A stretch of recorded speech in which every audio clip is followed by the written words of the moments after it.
All right, what's going on, guys? Gdoggcasey here, getting ready for another StarCraft 2 cast. This time, it's for week 4 of the CTL, and I'll be representing LiT as usual. This time, we're going to be going up against a team called Psionic Aftermath, which is actually the reigning champs of CTL from last season, and sort of widely known as probably one of the best teams in the league. Right now, before this week's worth of games happened, LiT was 2-1 and Psionic was 1-1, I believe. I think they had a bye during one of their weeks. So that said, they were a very good team from last year. I know a lot of people on our team were mentioning that this is going to be one of those very important weeks where we really need to practice and really need to get a win here, because if we can beat these guys, then potentially we can beat anybody. So that's what we're trying to do here. And of course, the week is already finished, and I have all the replays here. As you can see, once again, we have a walkover to start things off in set number 1. I'm not sure exactly what's going on with like how unlucky Annihilation or Werner has been for our team, because he's just been gifted walkovers like probably 2 or 3 times now already. So a little bit strange, but still, we got a 1-0 lead to kick things off right off the bat here, which is always a good way to start the week, I guess. So, that being said, let's go ahead and jump into set number 2. Oh, you gotta be kidding me. Okay. So, there was a patch, so now it's doing its thing where it has to, like, patch out. Should be okay. Should be okay, but it'll take a little bit of extra time, I think, to get it going.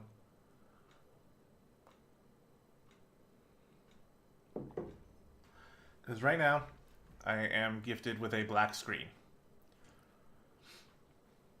Here we go. Here we go. Hopefully it runs all right. So, set number 2 is going to take place on Catalyst, which is quickly becoming probably one of my favorite maps here. Somebody mentioned, I can't remember who it was. It was one of the, oh my god. I can't even use the proper overlay. This is great. Well, that's just how it's gonna have to be for this week, because these games happened on a previous patch, I guess. So we're gonna have to be looking at it in the default view, and that annoys me a little bit. But that said, let's go ahead and introduce the red Zerg in the top left corner, representing LiT. It is Kenpachi. And in the bottom right corner, also playing Zerg, the purple one this time, representing Psionic Aftermath. It is Chibs. ZVZ to kick things off right away. And this is an interesting matchup. It's kind of funny because, you know, you guys don't necessarily care about my playstyle or anything like that, but as a Zerg player for so long, ZVZ was always one of the matchups that I kind of hated the most, because it feels coin flippy, but in reality, there are builds you can do which are safe, and can help you out against the early Ling Bane play. Which I am a fan of. But both of these players, not caring too much about that. They're going straight for the hatch first. Basically mirror builds here. Kenpachi's gas a little bit later. Going to get that pool a little bit later as well, but not by too much. Not going to make that much of a difference. But both players showing that they at least want to go into the early mid game. And that's not that much information, because you could totally go hatch first into gas into pool and then just make nothing but non-stop Lings and Banes.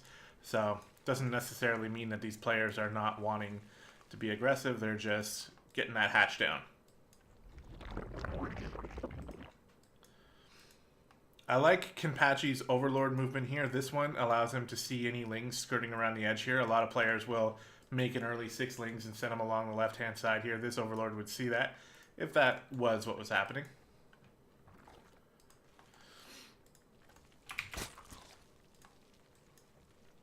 Oh, let's get some music on here. How about that? I was supposed to put that on much earlier. Assuming the music's going to work, of course. Alright, Baneling Nest going down for Kenpachi. Very standard here. And we got 10 Lings coming out of Chibs here with the Ling speed. He's still mining gas, so I imagine we're going to see a Baneling Nest. That's what this is. Yeah, so his Baneling Nest is going to be a little bit later, but he's making more Lings here, so it looks like he wants to at least start thinking about doing some sort of aggression. Kenpachi has the Overlord right outside the natural here. Gonna have to move eventually, but for now it's in a really good spot. It's gonna spot these lings move out if he's paying attention. And we do have a few lings out on the map here for Kenpachi, but I think he is expecting aggression here. We're seeing more and more lings coming out of Chibs here. He's going to be pulling them up. He's got 6 more coming out, and it looks like he's just trying to gear up for a big attack. And it's going to be whether or not Kenpachi is going to be able to scout this out. These Banelings are definitely going to help him out here, as long as he keeps them home. And like I said, this is a lot of Zerglings here. And still, just making non-stop lings is Chibs. He's going basically all in here. As far as the worker count goes, we are looking at 23 to 20, so he's not that far behind. Where are a lot of these lings? That Overlord's probably going to die.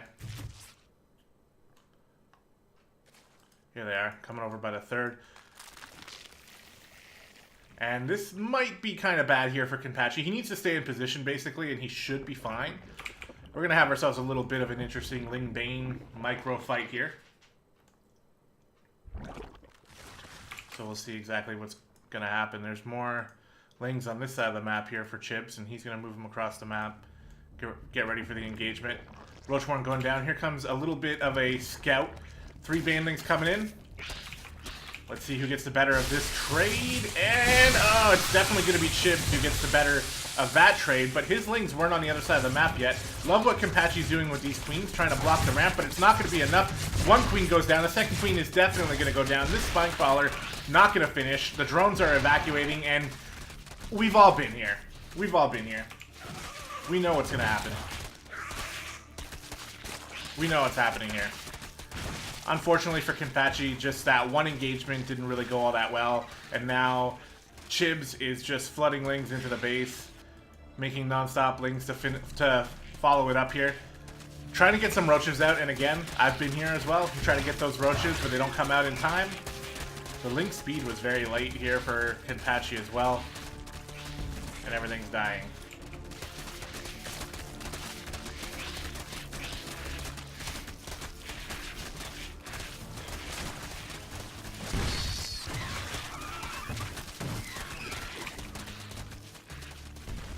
GG, well played. And Chibs is going to go ahead and take that one for Psionic Aftermath, giving them a point on the board and tying it up at 1. So let me, I'll tab out of here. Things are a little nasty when we're dealing with these old replays.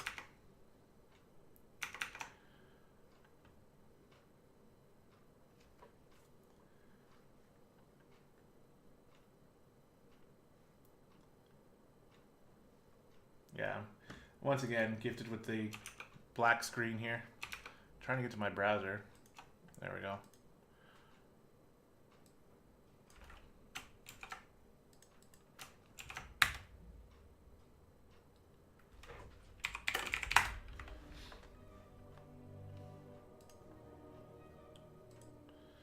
Alright, so this is going to be a point for Psionic. Go ahead and get that in there.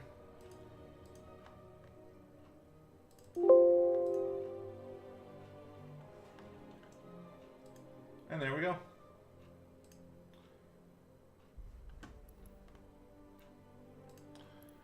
Oh my god, it kicked me out. It's making me have to log in again. Are you serious?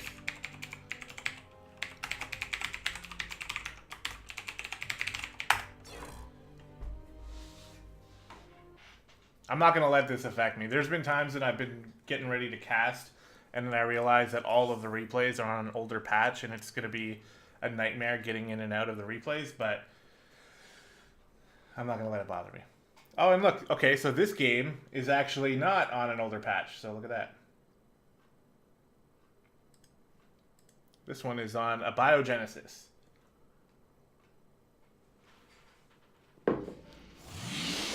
And we have the right overlays and everything as well. Awesome. Awesome. So we got a 1-1 score right now. Let's go ahead and introduce the Protoss in the blue up in the top left corner on a Biogenesis representing Psionic Aftermath. I always want to call them PsiX, which I guess is what they're called. It is War Buff.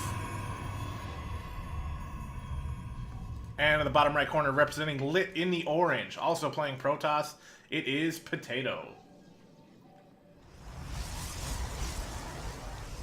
If I remember right, which I may not be, my memory has just been going to shit, and these Protoss buildings are incredibly loud. But I think Potato had a bit of a rough go at it last week, if I remember right. So I think he's going to be trying to bounce back and show us some good games. He's getting a scout off early here.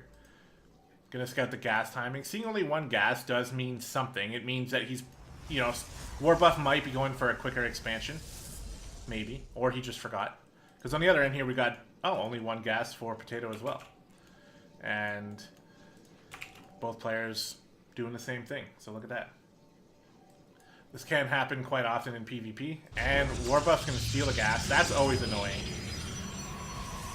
But this is Potato going for that natural here.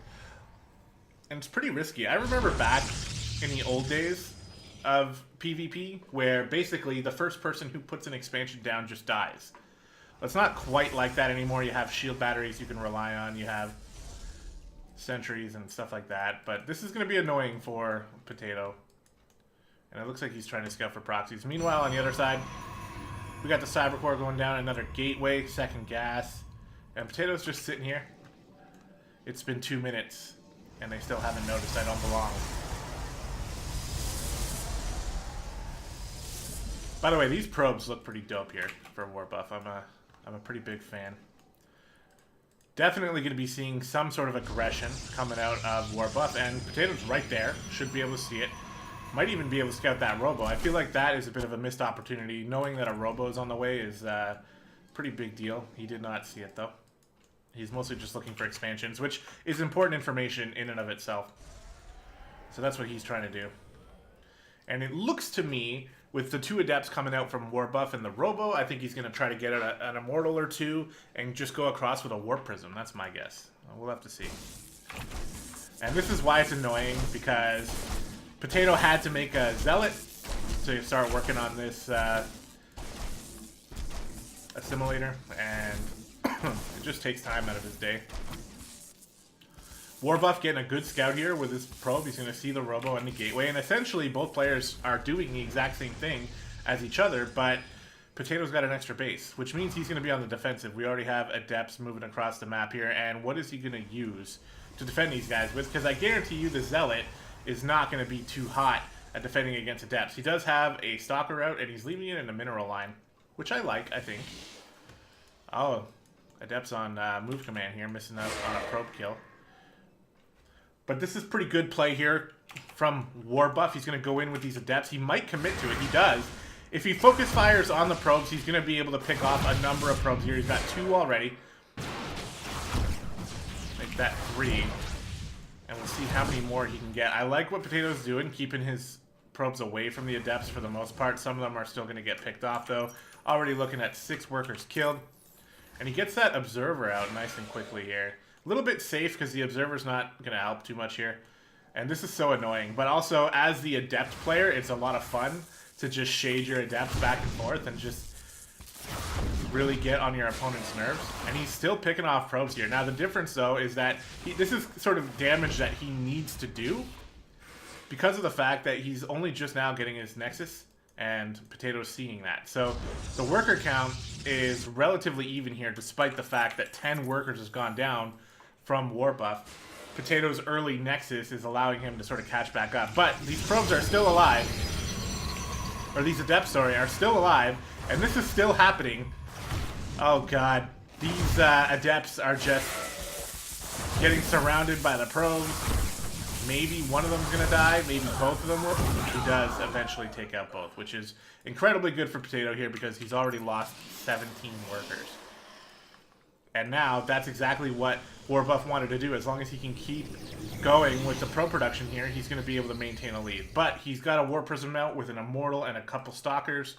Pretty interesting combination there. Potato's actually got what he needs to be able to defend against this. I think he wants a couple extra gateways. He's getting at least one more. And he just wants to make sure he's in position. At this point, he's not necessarily forced to be the defender, though, because his opponent is actually caught up in workers and has basically transitioned out of that sort of one base play. He does spot the Warp Prism, and he will shoo it away with one Stalker for now. The Observer is trying to keep an eye out for the Warp Prism here, and it looks like the Warp Prism is going to eventually be able to get around and try to come into the main. Meanwhile, on the other side, we do have another gateway, and both players, in terms of structures, are getting very similar things here. Twilight Council finally coming out. Here comes the drop. That Stalker is not going to last very long. A Warpin as well, and this is all of a sudden a bit of a scary thing here. One of the Stalkers jumps in. I don't know what's happening. Why did he do that? Okay, he's picking up Stalkers, trying this Warp Prism micro. And the Immortal of Potato is going to be able to get a lot of work done here. A little bit of an odd thing happening here, but it looks like Potato just totally won that engagement.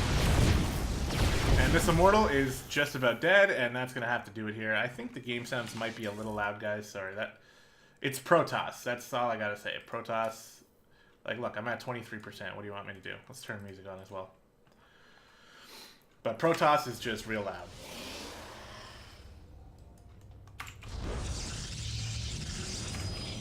Got a lot of Chrono Boost banking up on these. Nexus here is Potato, and on the other side, you know, some of it's getting used. We have a second Robo coming down, so going into double Robo play. Twilight Council coming down for War Buff as well.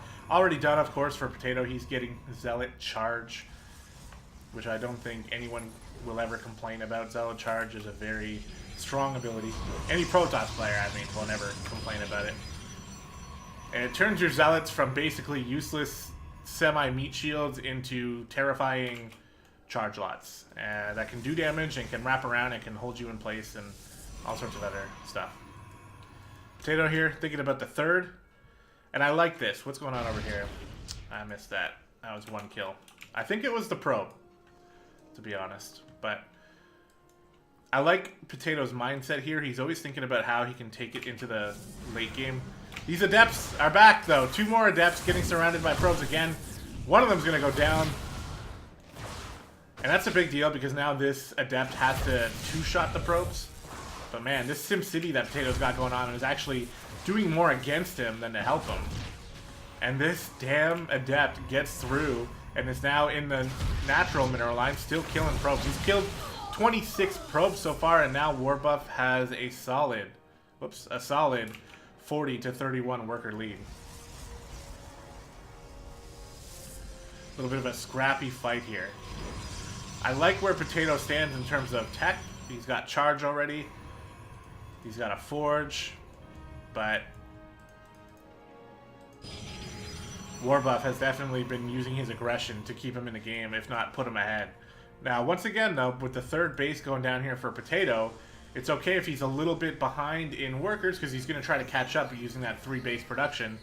But, just as I say that, Warbuff takes the third, and now that advantage isn't going to be so great here. So Warbuff has the supply lead, has the worker lead, and does not have the upgrade lead just yet, but he is going for Blink, and he's got the Dark Shrine as well, which I didn't see. So that's going to add some additional variables to things here. This Observer, by the way, is in the perfect spot in Sentry mode or Observer mode or whatever it's called, and spotting the army of Potato very well. He's even sending a second Observer so that he can really... Oh, look at that. Observer for Potato shows up, and just as we were talking about it, gonna have to move out of the way. Not such a great spot here, because you can't see everything coming out of the natural, but he can see the third base.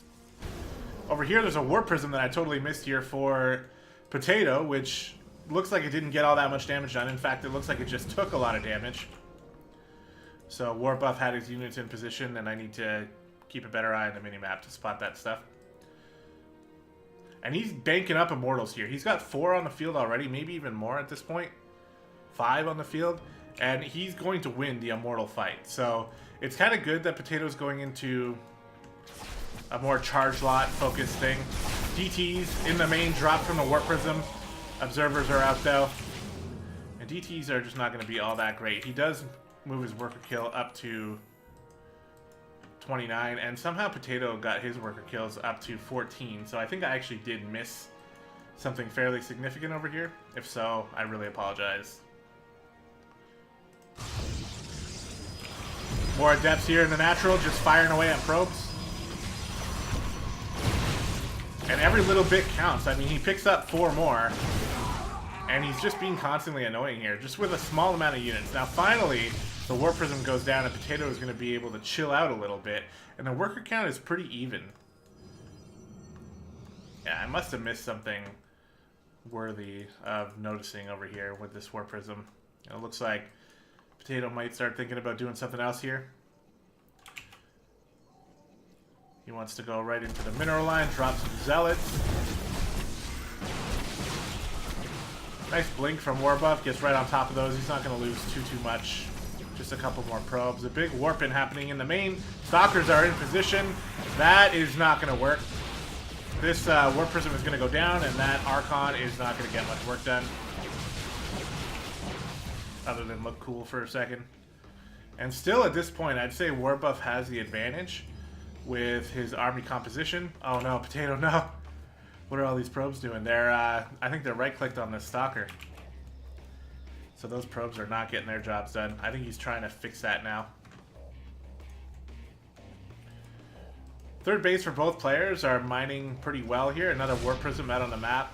Okay, the hallucinated Colossi to throw the Fear of God into Potato. Maybe it worked. But all the way back here, I don't know exactly how helpful that's going to be. Right now, no one's really looking at it. A little bit of wasted energy, I'd say. But the army is still very strong here for Warbuff, and there's going to need to be some significant moves here by Potato in order to not die to this type of attack. Or Warbuff will sit back long enough to let Potato catch up again. In fact, when I say catch up, I mean Potato now has the worker lead once again. I think he's killed. No, he's still at 16 good. I didn't miss anything. I know he's thinking about it with the Warp Prism. Trying to get stuff done. Cannons. Nope, no cannons. Just Robotics Bay and a Forge going down here for Warbuff. Shield batteries as well. And it looks like we're actually getting to go into the mid to late game here for this PvP, and that's going to be pretty fun.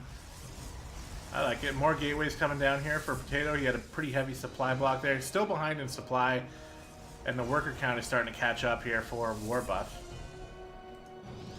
Got Zealots warping in here with charge. They're going to be able to get some decent damage done in there, especially because the army is just not in position. So that's what we're going to see here. Zealots running on in. The shield batteries are going to get the finish. But Zealots do so much damage here that a lot of workers are going to be going down. He even picks up a couple with the Warp Prism and moves into the main. The whole army of Warbuff is going into the main. These Stalkers are not doing anything. Now they blink. And the rest of the Warp-ins are happening here. That is not going to happen. But a lot of workers are going down here for Potato. He is actually getting some serious damage done here.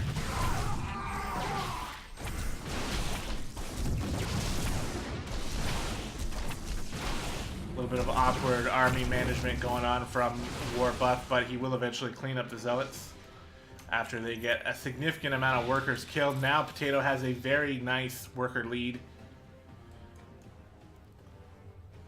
But the army is still stronger for Warbuff, in my opinion. Getting more gateways, though. See, Potato is just adding on gateways, adding on gateways. He's going to be able to warp in a shit ton later on. And Warbuff is not slacking either. If we look at structures, it looks like the gateway count is 9 to 8 for Potato. So it's not even like he has that many more gateways. But a fourth base coming down for Potato. Again, his mindset is pretty clear. He wants to get extra bases and stay ahead in macro, and I really like that. It's a good way to play the game. And it gives you a role. Like, you play the defensive role when you do that, right? You kind of already know what you're doing. You don't necessarily need to put together a timing attack. You don't have to, you know, use crisp micro or anything like that. You just play defensive, make sure you got some cannons to protect against drops and stuff like that, and it's all good. So the economy is getting up there here for Potato. Warbuff trying not to fall too far behind, though, and I love this Phoenix here. Going to get some scouting on. Sees the Colossi. And he's going to see the double Robo and the Forges going and everything like that. So he should know that He's on a bit of a timer because I think the more and more robo units that get out here for war buff, the better it's going to be for war buff. So I think Potato might want to put an attack together soon before he lets war buff just get this massive robotics army out there. He's getting a Stargate just to add a little bit of versatility. He's got the forges. 1-1 is done for both players. 2-2 on the way for war buff, and that's kind of a bad thing. Nice Zealot play here, though, from Potato. He might be able to cancel this base. He's trying, and he will get a cancel on that base. So very, very good play here from Potato. Even if he loses all these Zealots, it's okay. He knows that he's going to be way ahead in terms of economy. And again, it basically reinforces that idea that he's going to be the defender. But even though I was just saying, I mean, things are going to get a little interesting here because war buff is going to be ahead in upgrades, and he's got all these robo units that I think are going to help him out. You know, the Colossi specifically, although he's kind of halted production. Not quite making as many as he really wants to. Both players banking up minerals and gas. And it looks like they're just waiting to max out, and then they're going to clash in the middle of the map here. Potato going to get some vision on this army. Nice observer placement here. He sees what he's up against. Sees the warp prism, and he sees the army moving out. So, what will he do in response here? It's a scary army. I give Potato the edge, only because of his worker count. This Oracle's a neat idea, too, if he uses it. But it's going to be a tough fight. There's a lot of Protoss army units here, and I'm not exactly sure how the fight's going to go down. He's got sentries as well. He can mold the battlefield to his will. Another Zealot run by here, canceling the fourth. Doesn't even get a cancel. That is a kill.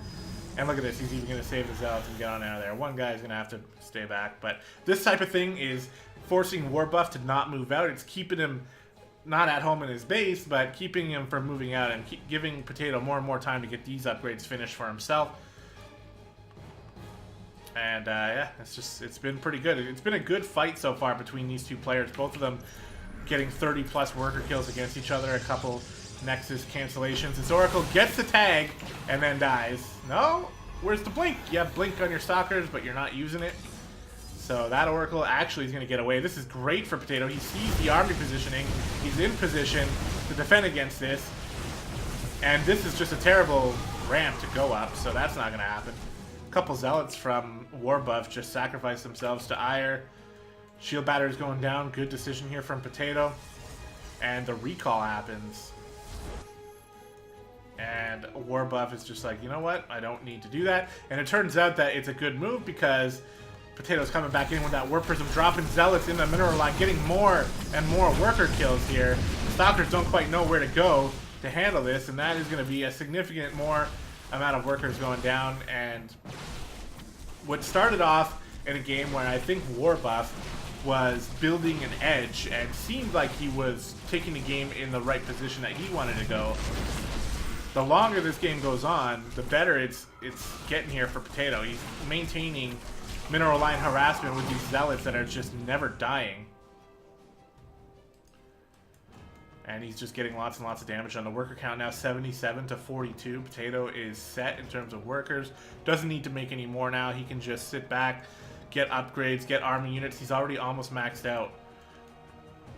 And he's got a lot of Immortals out here as well, so it's not all bad here for Potato. He's got a nice army composition. He doesn't have any Colossi. He doesn't have quite as many sentries. But he's got a lot of Archons and a lot of Immortals and a lot of workers. Finally, the Phoenix come out here. They're going to shove this War Prism away for good. And War Buff is going to feel pretty good knowing that he doesn't have to deal with that War Prism anymore.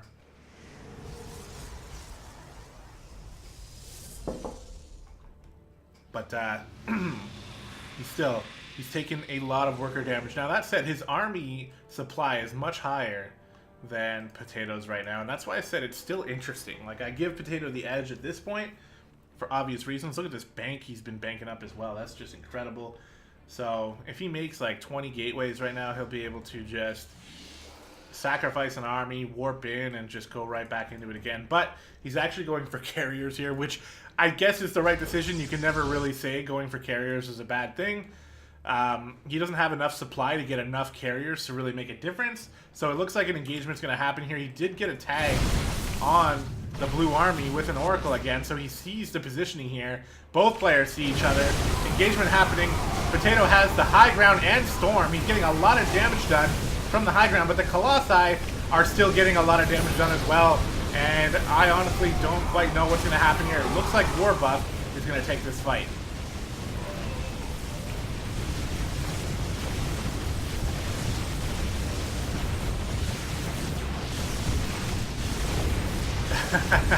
One Phoenix comes in, picks up an Immortal, and it makes all the difference here as finally this is going to get cleaned up. And that was a bit of an awkward fight for both players, but it gives Potato the opportunity he needs to spend his bank to start getting these carriers out now. He's making 3 at a time. He can keep making them for the rest of the game. Look at his minerals, look at his gas.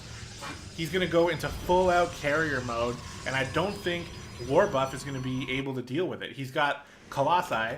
He's got Archons, which I'm not exactly sure. I guess Archons would be pretty good against the Interceptors, but I don't actually know if that's true or not.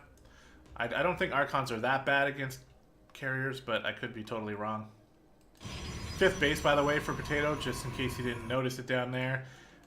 So yeah, I mean, in terms of income, look at this. The supply is already double here for Potato. He's going to be ready to go engage again much sooner than Warbuff is, and this time he's going to have carriers, Archons, and charge lots.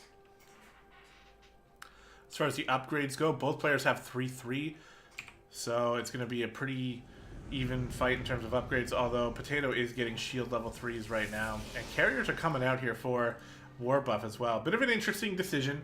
I think when you're playing a PvP and you're thinking about going for carriers, I think you want to make sure you're the one who has the income advantage, because carriers are friggin' expensive. And if they go down, you need to be able to follow up with something. And I just don't think he doesn't have enough gas to really be able to maintain making them in order to max out. I like what Potato's doing here. He's just kind of making pylons all over the map. There is a smallish army for Warbuff that was just spotted by that Zealot, so Potato knows what's going on here. These probes are going to be in trouble, but Warbuff has to be careful not to sort of trap himself in the corner of the map here, as the rest of the army for Potato is just rolling all over this small army for Warbuff, and that's going to be a lot of supply down the drain. A few probes did go down, and that worker kill is going up into the 40s now, but Warbuff gave away a lot of very expensive units to do that, and Potato probably had a little bit too many probes anyway. So now, moving on to the other side of the map here, attacking this 4th base for like the 3rd time now. Probes are going to have to evacuate. There is no way Warbuff is going to defend against this gigantic army from Potato, including carriers, Archons, and charge lots. There's going to be more where that came from as well, as more carriers are just coasting across the map. And I think Potato understands his position in this game. He's waiting for his carriers to catch up. He's going to go for the final engagement here. And we can see the Archons in action against the carriers. I don't think they're that bad, because they're going to be pretty good against those Interceptors. Trying to get right underneath the carriers. One of them's going to go... Ah, so close. GG. Don't even get to finish the engagement. But that was a wonderful game.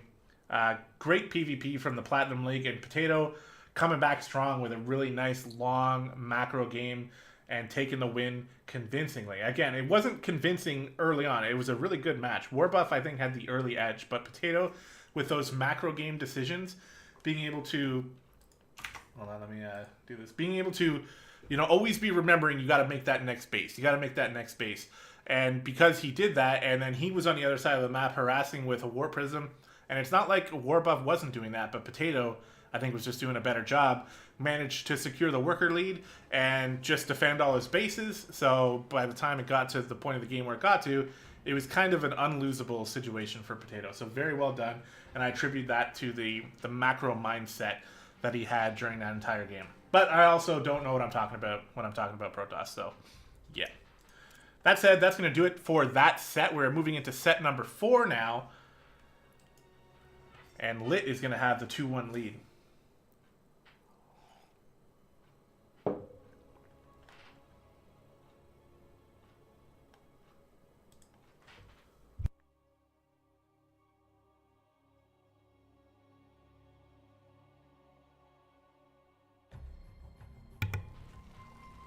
All right, here we go. On black pink. Let me give the let me give the players their scores here. In the top right corner of the map, in the red, representing Psionic Aftermath, it is the Terran player Daunted. And in the bottom left corner, representing LiT, the captain himself. Actually, no, not true. He's not LiT's captain. He is CTL admin. But still, he has captain-like qualities. It is xCloud. Last time he played a TVT, he just made Cyclones and won the game. This time, it looks like he's actually staying in his base and doing things a little bit more standard. Although he is getting that gas first, but that's kind of standard these days in TVT. Gas first indicates the ability to go for aggression. And he's actually going to go for 2 gas before barracks. So that's something I'm not sure I've seen. The barracks for Daunted is going down much earlier. I don't quite know if he made the gas first or not. I can't tell. But we're definitely getting more gas out of xCloud, which indicates factory, maybe Cyclones, maybe siege tanks. I don't know. We'll have to see what he wants to do. But he's going to delay his mineral income here for quite a while, having 6 of his workers invested in gas. And it looks like Daunted has a similar idea, but he's just being a little bit more mineral focused. So he's getting the second gas pretty early, but it's actually later than what xCloud's doing. He's going to get that factory. And xCloud hasn't even been able to make the factory yet, even though he's got double the gas for it. It's because the barracks went down so late. So he's getting the factory too, but even though xCloud went for a very early gas opening, he's actually got his factory later than Daunted. Being annoying with the SCV here, not going to be able to get any permanent damage done. And the orbital as well started much earlier for Daunted because of that barracks timing, so I'd say I favor Daunted his opening over xCloud so far in my meager TVT knowledge.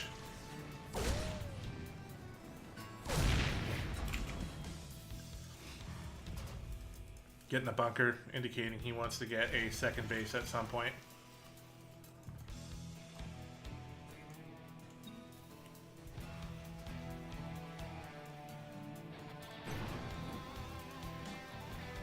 Whoops, looked like there was a bit of a mistake there. I think he started either a reactor or a tech lab by accident. Didn't mean to do that. And I must say, oh, that's why. Okay. I was like, I'm a little confused as to what's going on here. He's making 2 starports? What? Okay, alright, so now I see the plan. I was literally just about to say, I'm not exactly sure what xCloud's plan is, because it's just awkward seeing the bunker down here. It seemed like he was thinking about going for an expansion, but actually he is not. He is going for double proxy starport over on this side of the map. Daunted, by the way, is just one-basing it so far. He's making his own Cyclones, which are going to be pretty good against most things that can come in to the base from a starport. And he's getting a medevac as well. I guess he wants to maybe boost across the map with some Cyclones or something. I don't know, but is he even going to be able to? 2 tech labs. What is this? I guess Banshees? And he's getting siege tanks back at home. So definitely trying to spend all that gas that he invested his early game into here. Still has quite a bit, but once he starts pumping out, yeah, he's getting cloak, and I guess those Banshees are going to start coming. He's going to need that cloak to deal with these Cyclones. Oh, I know where that came from. Sorry, guys. 1 second. Where is my... There we go. Have my work email open. Alright, so let's see. Did he scout this yet? The Marines are staying in position, and this... What is happening? Where are his Cyclones? He's got a siege tank in position.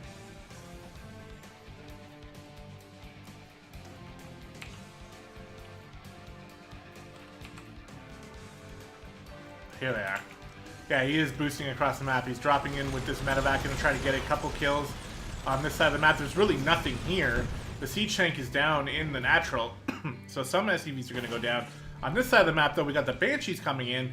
Cloak is not quite finished, But he could definitely pick off a siege tank here. And both players are just slugging it out now. xCloud manages to keep a lot of his workers alive, and Daunted looks like he's heading back home. These Banshees are still doing work here. Not ready to cloak. They do have cloak. There they go. They cloak, but the scan is going to go down here. One Banshee looks like it's going to go down. I like the Viking follow-up to sort of defend the Banshees. Not a bad idea, but he's actually losing that fight, which is a little rough for him. The scan is finished, but a new one comes down. He's trying to pick off all these Marines, but it's just not going to happen. And honestly, it was a bit of a slugfest here. 9 workers killed on both sides. Daunted remains with the worker lead. He's actually got a second base already turning into an orbital. xCloud does not have that yet. The longer this goes on, the worse it's going to be for xCloud, and he's lost his Banshees. So, uh-oh. Oh no, what is... Oh, he like just about made it up the ramp, and he's like, ah! Turns around and runs back. Obviously, was not part of the plan there. But he's got to do something with these Banshees, so he's coming back in, trying to get more done. Of course, there's a turret in place now. It's going to take more than 2 Banshees to pick off a turret. And he doesn't even have that much energy for Cloak here. He's going to be in trouble as soon as his Cloak runs out. Pick off that tank. Another scan comes in. There's not a lot of Marines, but the Cyclones are going to be able to get the job done as they shoo away this Banshee. And wow, 1 extra shot, and that's all it took. That's got to piss xCloud off a little bit. 1 shot, and he loses his Banshees. And now, like, things are just not looking good. You know, it kind of reminds me of that situation when you want to make Reapers, and you make like 3 or 4 Reapers, and you're trying to just overwhelm your opponent early, but then you lose a couple of them, and now, like, they are just able to stabilize and push you back with no matter what you can throw at them. I get the sense that this kind of thing is happening here with xCloud versus Daunted. And Daunted, again, the longer this goes on, the better it works out for him. He's already got almost double the worker count. His income is skyrocketing. He's able to make more structures and get, you know, infrastructure down here, where xCloud is still on 1 base. And basically, I like what he's doing here. It's too late to make a second base at this point. You can't catch up. It's not going to happen. So he's just going all in. He's making more barracks. He's getting reactors. He's just going to try to make as much stuff as possible and just surprise. Well, in the meantime... Oh, God. No, no, no, no. Okay, there we go. Winning the Viking fight again. 1 extra shot that Viking takes, and that's going to be enough to kill a Viking for xCloud.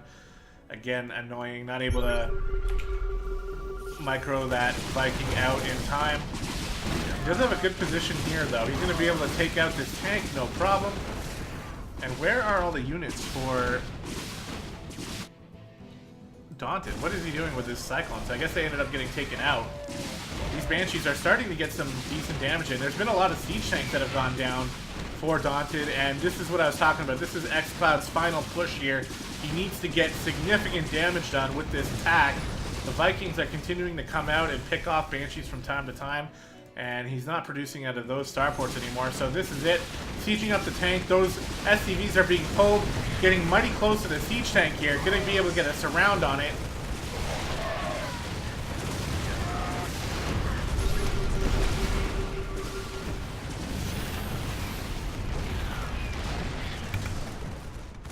He does force a liftoff for Daunted, but he lost all his Vikings, so he can't shoot the CC anymore.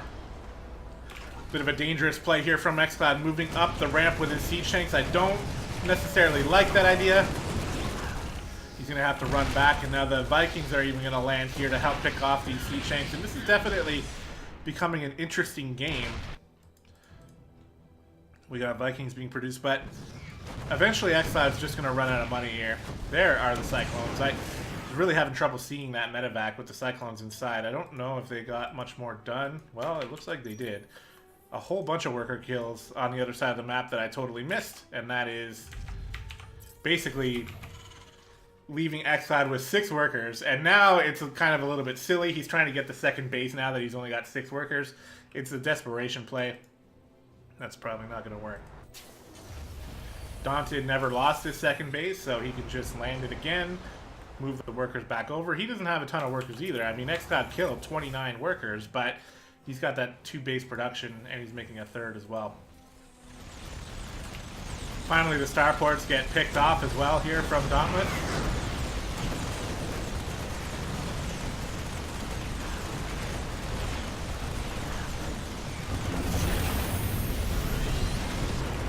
that's not really going to help you too much. And xCloud is basically just spending every last dollar he has. Going to try to fortify a defense. Land some mules. Try to catch back up somehow. I don't think he knows about the third command center almost finished. He can probably expect it. But I do appreciate this style of play coming out of xCloud where he's trying his best. You know, you can tell. He didn't just, you know, not get a lot of damage done with the Banshees and just give up. He ended up finding an opportunity to get a shit ton of damage done, but of course he was taking major damage on his side of the map. Where'd that base go? Did he cancel it?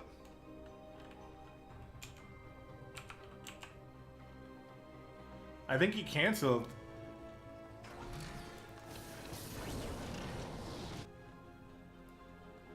I have no idea. I think he canceled it.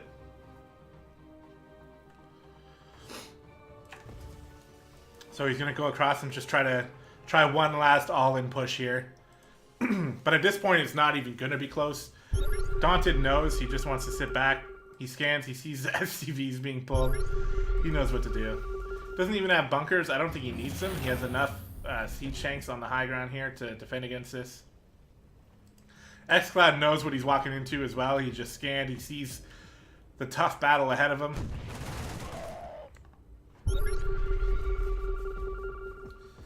Here we go. I mean, he has to try. And this is what we're seeing here.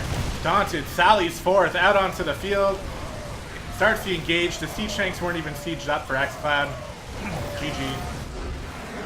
That's going to do it. And Daunted is going to take a win off xCloud and tie the series up at 2 apiece.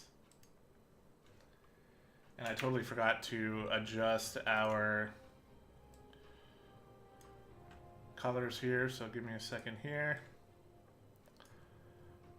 And I apologize, guys. I'm feeling a little off still. I've been feeling off all week, and during this cast, I'm missing drops, I'm missing things, and I'm noticing it, and I feel bad. But I've already started the cast, and we're gonna finish it. We only got 3 sets left, and it's been a good game so far, a good series between these two teams. It's just that I'm kind of feeling a bit off and struggling a bit with it.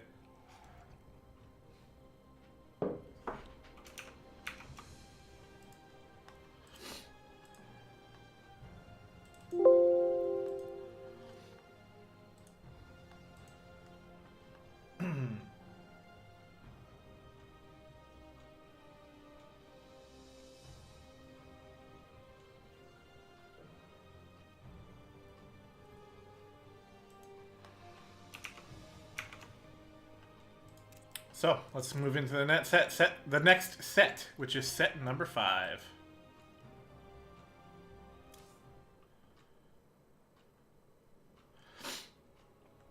Which is going to be a Diamond League matchup. Looks like Solo has the Master border, so I'm not exactly sure the details behind that. I guess he just recently hit Masters. But that said, let's jump into the game. Here we are. On Neon Violet Square, let's get the scores set up here. It is 2-2. And introduce the players. In the top left, in the red, playing Protoss for LiT. He is the PvP master himself. It is Solo. He won a pretty serious PvT last week. Speaking of T, in the bottom right corner, in the green, representing Psionic Aftermath, it is Volticus, who is playing Terran.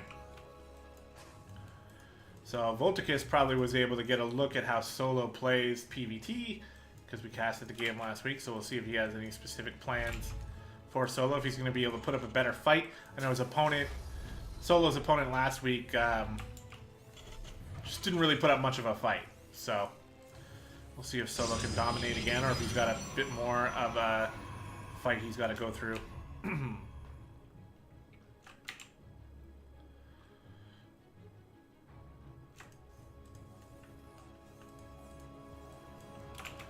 So far, as usual, very standard stuff coming out of both players.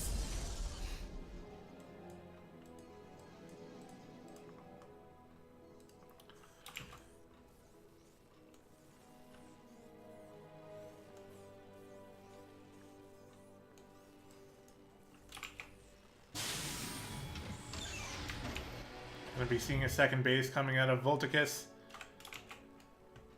which is very, very standard. He's getting the Reaper. He's doing everything exactly like we've all seen it done before. And it looks like we got the second base going down here very early for Solo before the Cybercore. I like that play. Very smart. And he was getting a scout off with that probe. He's going to end up getting out of there. But he sees what he needs to see. And he knows what he's up against here.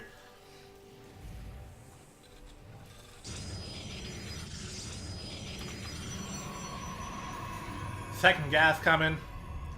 Tiny bit of a supply block happening here for Solo. That's not very fun.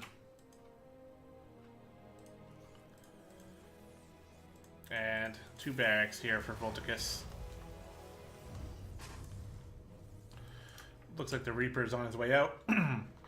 Excuse me. He's trying to scout for proxies. He might catch that probe. He is definitely going to see the probe.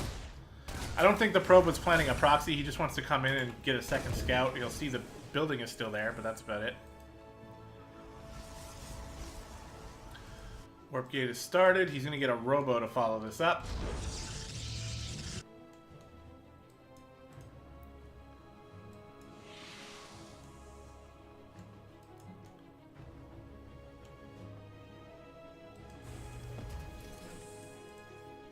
Getting the factory.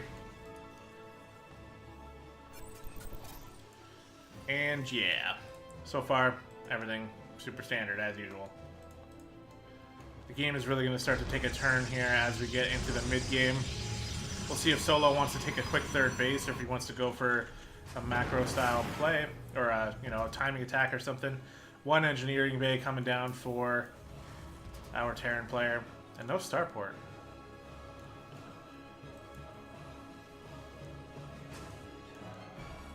Delaying that starport for quite a while. He's getting stim.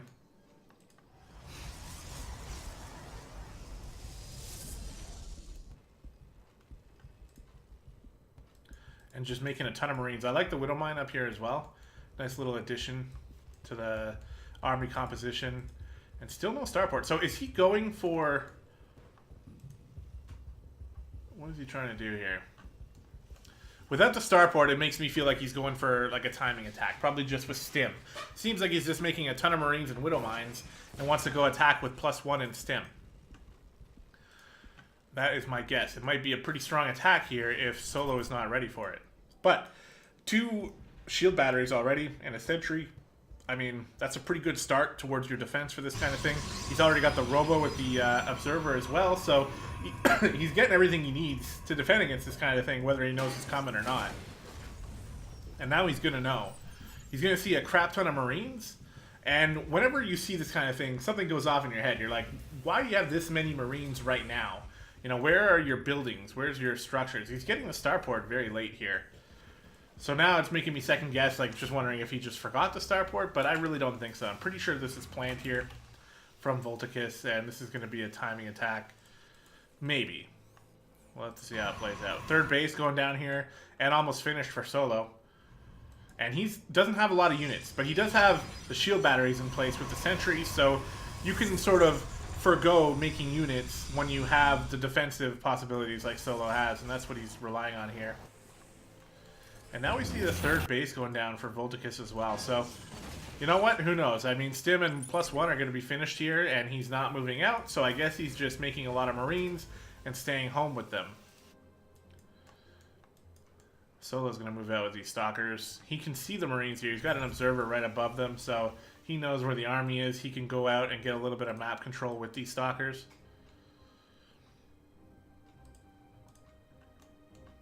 And just keep probing up here. Making lots and lots of probes. And now the army is moving out. And there's no medevacs with them. He's got... Oh, okay, here we go. He made the medevac. So that's what he was waiting for. I wonder if that was... Oh, what happened? He stimmed. Oh, look at this. Okay, yeah, the stalkers are coming in on the third base. They've killed the SCVs. He's got a ton of Marines here. He's definitely going to be able to shoo this away. And that's going to delay the third base, which is annoying for Volticus. I wonder, like, I don't know. I mean, it's not my job to really try to predict exactly what the players are thinking. It seems like he wanted to go for this timing attack. Maybe he forgot the starport. Maybe he delayed it purposefully for something. Because then, after he got the stim and +1, he waited for the Medivacs to come out before he wanted to move out. And of course, Solo was attacking the third base and forced him back. Now, this third base is almost fully saturated on minerals already. It's a juicy target for Volticus. He's got a lot of +1 Marines here with some Widow Mines, but we'll have to see how this engagement goes. The shield batteries are finishing just in time. Solo's defense is on point. How will this engagement end? Guardian Shield's going up here. Force Field's going down. One Widow Mine gets a pretty good shot. Zealots are trying to pop these Widow Mines and not able to do so. These +1 Marines are pretty hardy here. Able to get a lot of damage done. Stimming once again. 2 Medivacs trying their best to keep them healed. But the shield batteries, man, they are just too good. Blink is not quite done, so those Medivacs will get away. But a solid defense from Solo. Lost a couple Stalkers, but no Workers, and stays alive.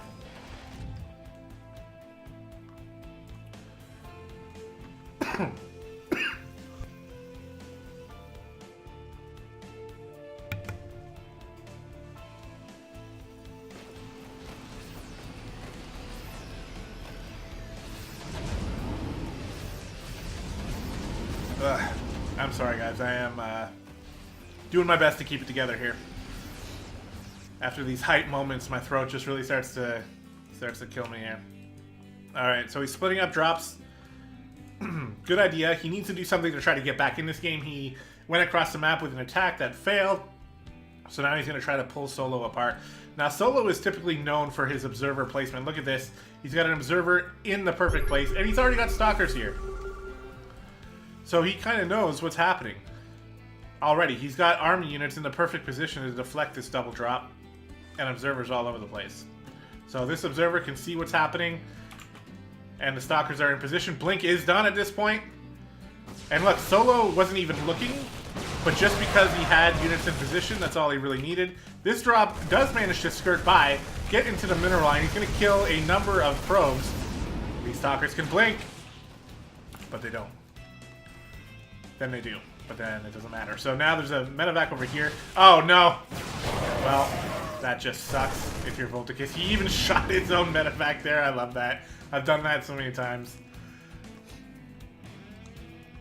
And he's just trying to get out, trying to get something done, but these observers are everywhere. Solo can see the entire map almost.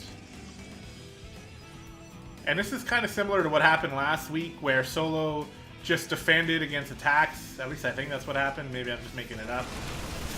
But he's essentially just staying solid, staying strong, and really just not, you know, not missing a beat here. He's defending everything that's thrown at him.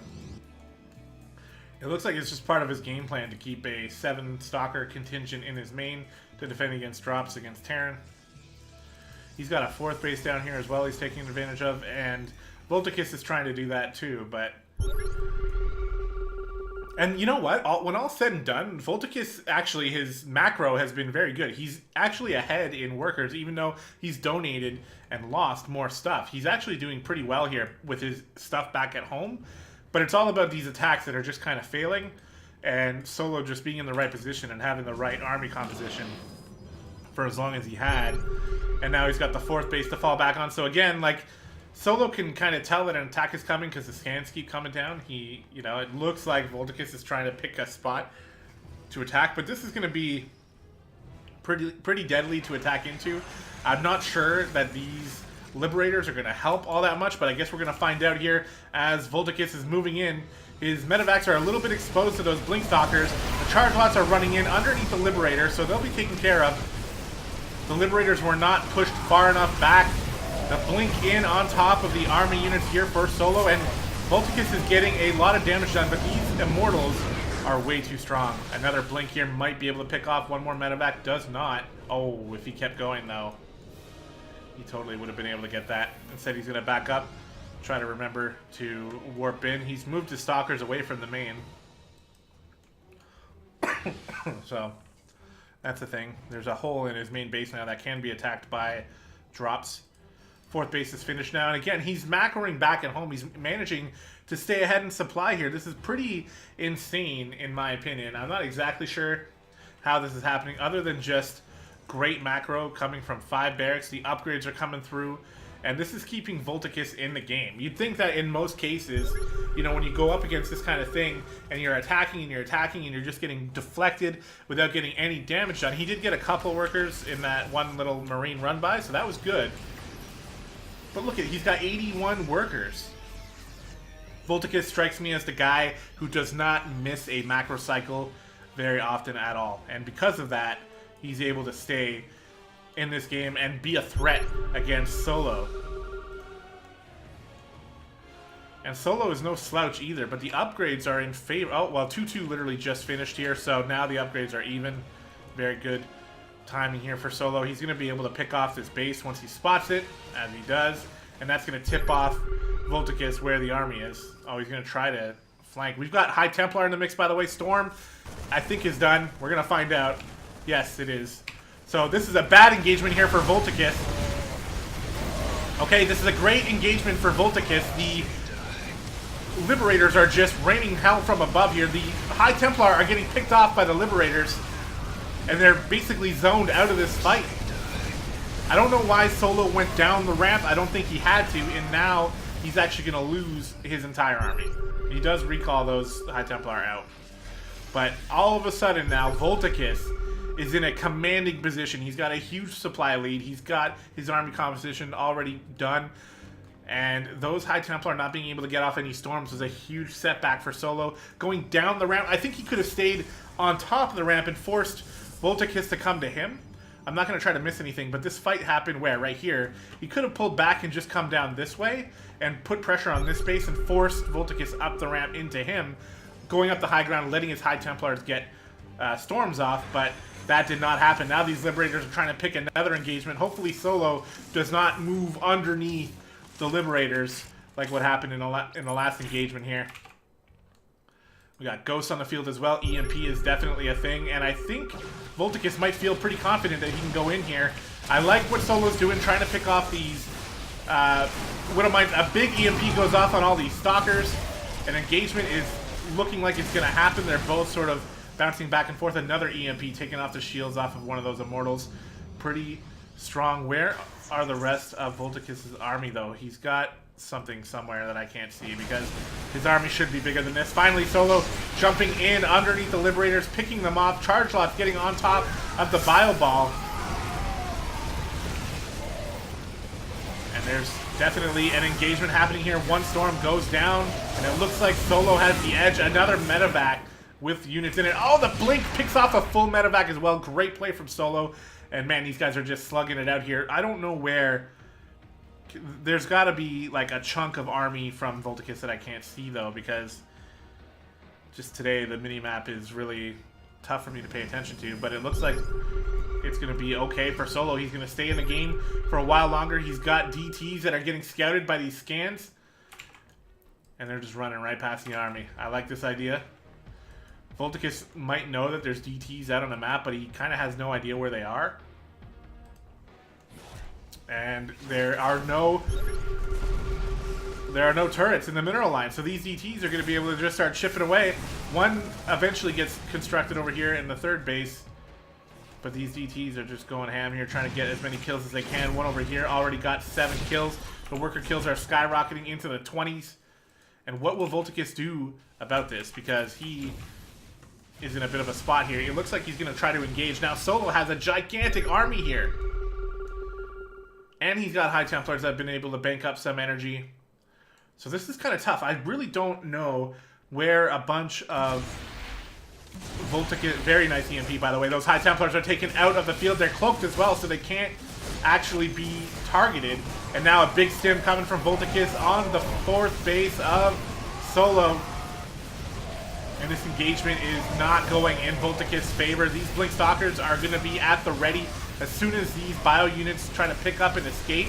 Nice Blink letting the Zealots get in on top of the bio. Watch for these medevacs to all go down. I was expecting them to pick up earlier and try to escape, but instead most of the army just ended up dying, and Solo wins that engagement and wipes out a lot of the bio from Volticus, and now he has a commanding supply lead. And these DTs, I'm not exactly sure what happened. It looks like they were eventually cleaned up. Look at all these barracks here from Volticus. This is what is fueling his macro. Finally, one goes down here as well. And it looks like the DTs may have been cleaned up, but there were 44 workers killed in the background, and Solo has a gigantic lead now. Both players have 3-3 everything, basically. And this is turning into a late game thing. This is usually where we see Stargates come out with Tempest or Mothership Core, or Mothership, I mean, or something else here. It's not necessary because these Stalkers can sort of add some outplay potential with the Blinks, and the Storms can really melt a Terran army. So he doesn't have to go up into that like late game Sky Toss. But it looks like now that the upgrades are finished, now that he feels more confident in his position in this game, he's going to try to get some damage done on the other side of the map. He's been defending and defending and defending and doing some harassment, but he's never really come across to do a huge attack, and now he's trying to set up position here. These High Templars are going to be able to storm the shit out of this bio, and Volticus knows that. He's sacrificing this gold base here because he knows his bio is just going to get shredded by this storm. Gotta be careful with these High Templars. They're very vulnerable when they move out on their own like that. But because of the storm here, Solo able to pick and choose his engagements, form the battlefield the way he wants, and now he's pushing up into this planetary fortress. The storms are dropping on the bio as expected. And this is just a deadly, deadly army here from Solo. The High Templars, again, sort of in a precarious position. They're storming themselves here. But it looks like this is the end, as Solo steamrolls over Volticus at the end of this game. But I tell you that this game was not, you know, an easy win here for Solo. He definitely was on the back foot for a little while. And bases are starting to go down now, and it's at that, you know, point where you just kind of know that Volticus is in a spot that he won't be able to come back from. There's no medevacs on the field to be able to heal up this bio. And this base is going to go down. He's even got just one DT, you know, maybe a couple DTs in the mix so that you need scans.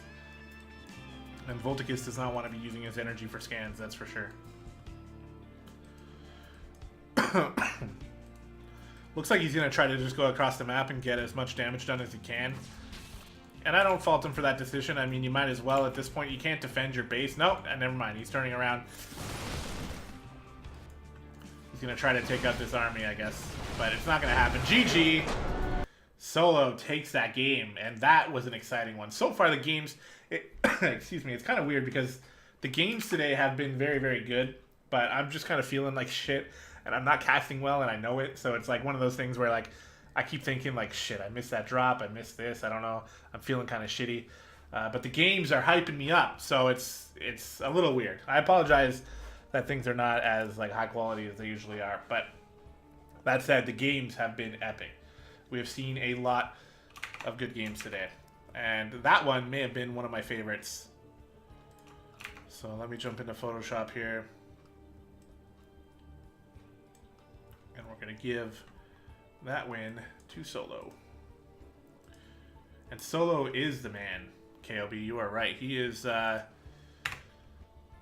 proven to be one of our best players, I would say, easily.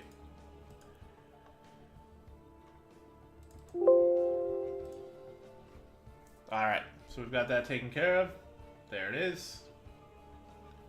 Hey, no problem, man. Yeah, I guess it's better to... That's kind of what I was thinking this morning, because I had already put off the cast on Monday, and then I put it off yesterday, too, because I wasn't really feeling that good. And then today I was like, well, I can't put it off again. So I kind of forced myself to do it, even though I wasn't really feeling like I wanted to. Not that I didn't want to, sorry. I just wasn't really feeling ready for it, but... I kind of forced myself to because I didn't want to put it off any further. And sometimes when you do that, if you're not really in the mindset, then you can notice that you have these moments in the cast where you realize you've made some mistakes and you feel like you've been kind of shitty. So then you're like, you know, no one's watching anyway. So you have those moments where you feel a little weak, and I'm prone to that a lot.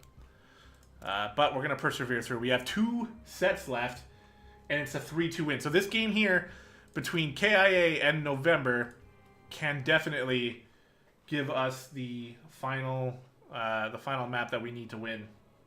So let's see if we can get that done.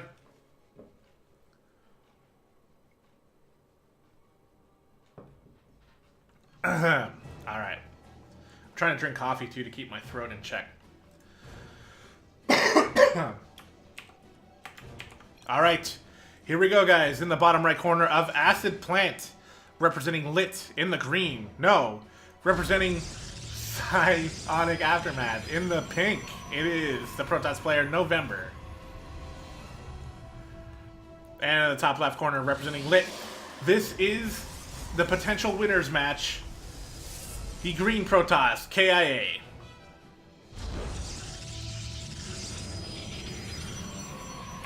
Look at him drop that gateway down with authority. And we got another PvP here, so what are we going to see out of these two players?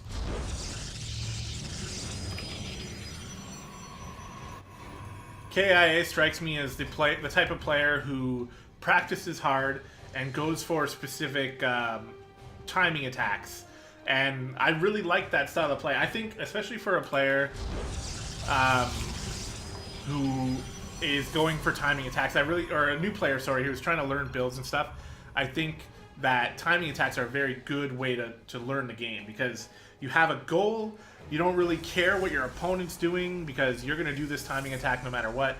And then sometimes they throw things at you that throw off your timing, but that's good because it forces you to remember your build and keep going forward with your build while deflecting whatever your opponent's throwing at you until you're ready to attack. And look at this one base play here coming out of KIA. It is a 3-gate. It's a 3-gate. I remember the good old 3 gates. These are fun. And does November have a scout of this? No, he doesn't, but he will eventually get one. And this is going to be a huge scout once he sees this. Because he does have 2 gates. And that's good, and he's timed it out very well. See, this is how it's supposed to happen, by the way. Your core finishes at the exact same time as your second gateway, so boom. He's making a sentry and a stalker, which I think is probably the best thing he can make, given what he's scouting here, the 3 gates.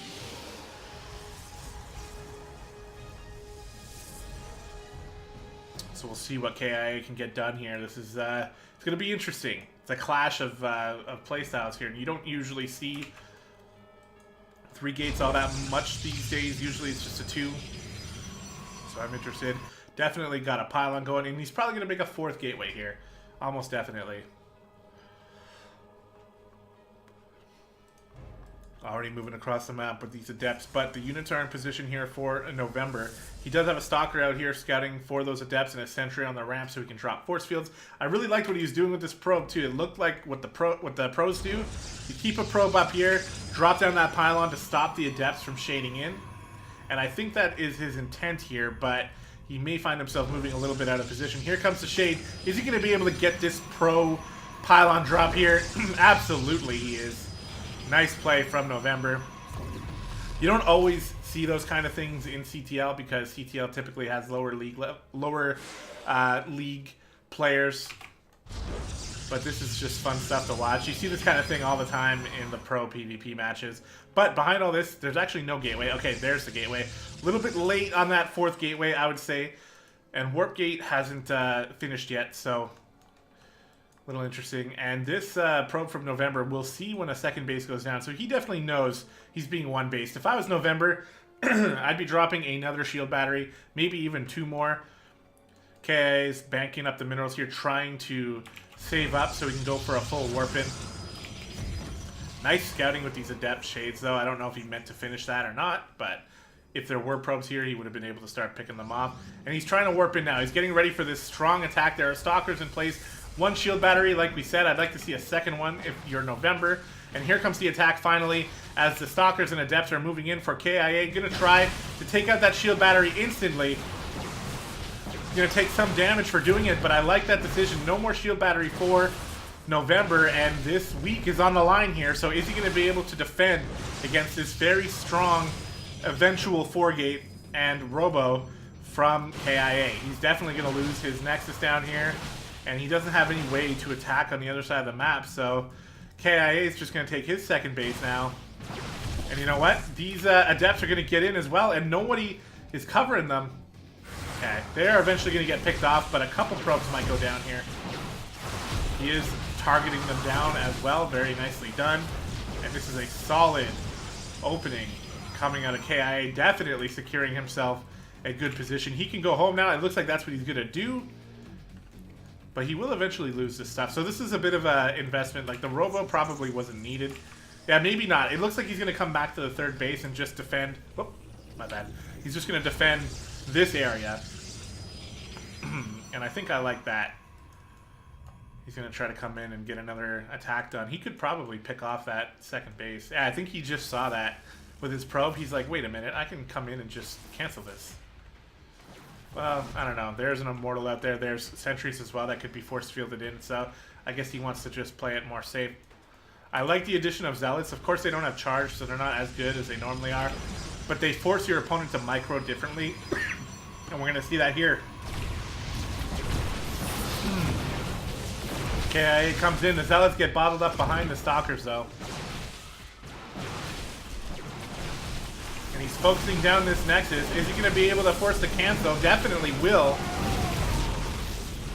Just back up again. Now his Nexus at home is done. He's starting to probe up. This November probe is still just looking at all of it. And he has an Observer over here as well. Finally being pushed back, and he's going to recall. So he's sacrificing these buildings now to go back home.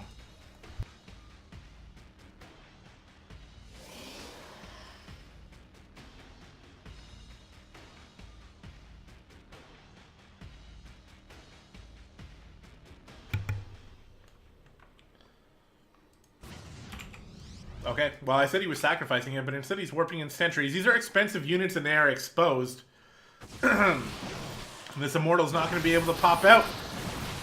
Oh, the force field. Okay, the Immortal does pop out. The force fields are kind of helping here. This is a really weird engagement, and November is going to recall out of there. And KIA's got a commanding position now. He's going to try to get this game done and over with. He's got sentries for support now. He's got an Immortal here as well. He's moving in. There's a couple Immortals for November. This is a risky fight for both players.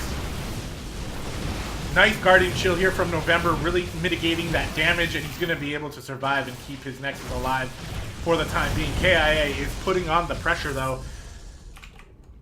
And even now that November has finally been able to get his second base up, it's not quite so good for him anymore because KIA has managed to pull ahead in the workers and will probably be able to maintain that worker lead if he can keep this pressure up like he's been doing this whole game.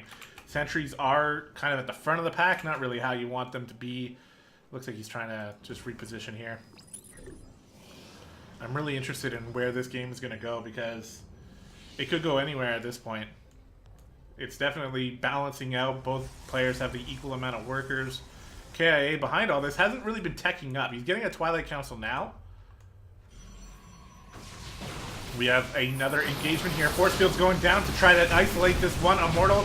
That Immortal does get picked off. More force fields going down. These sentries are going to get picked off. That is a lot of gas going down here for November, and I think KIA is in the beginnings of etching out a victory for himself as he's coming in behind the mineral line, picking off more workers. He's taking a lot of damage on his army units, but he is doing a lot of economic damage at the same time, and November is struggling to stay alive here at 15 workers. Things are not going well for him. He's gonna find himself having major issues paying for the army that he needs to be able to deflect KIA's assault here.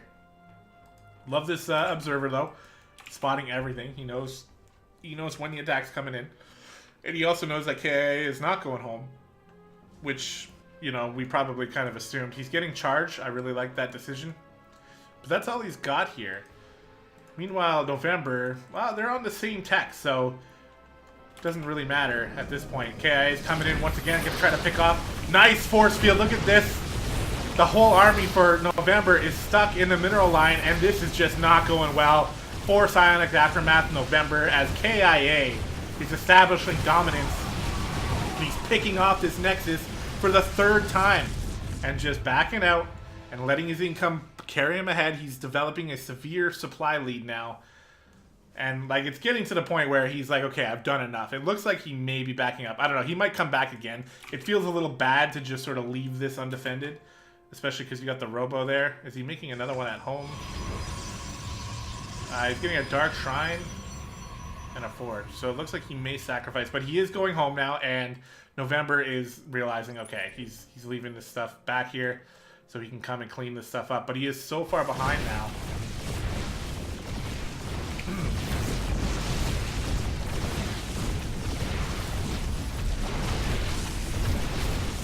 That was actually pretty big there. He picked off that...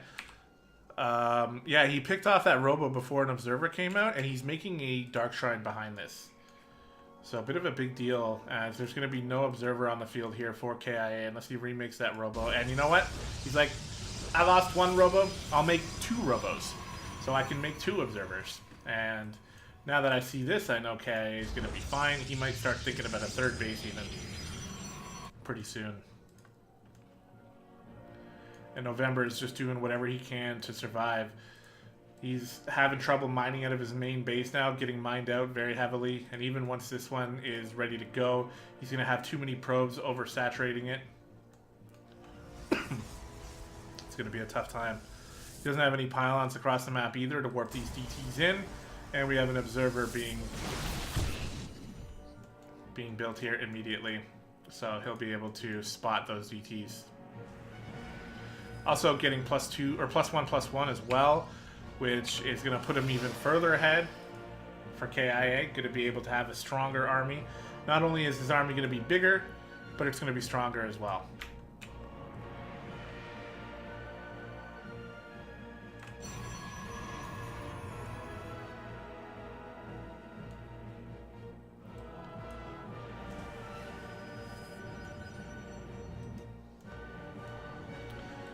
This Oracle just parking up top here, going to be able to get a pretty full scout. He knows there's a Dark Shrine on the way. It might make him a little paranoid. He's got no pylon powering these. So that's going to be rough for him. He's going for the Templar Archives. I don't know why. He doesn't have a lot of gas. He might be able to make some High Templar, but if he was going for Archons, I think he's already got the Dark Shrine there, so... You know, I feel like that's enough, but what do I know? When you're this far behind, you're kind of just trying to do whatever you can. Kenpachi, hello, and yes, unfortunately you did miss the game. I apologize, but that was the first one that we casted.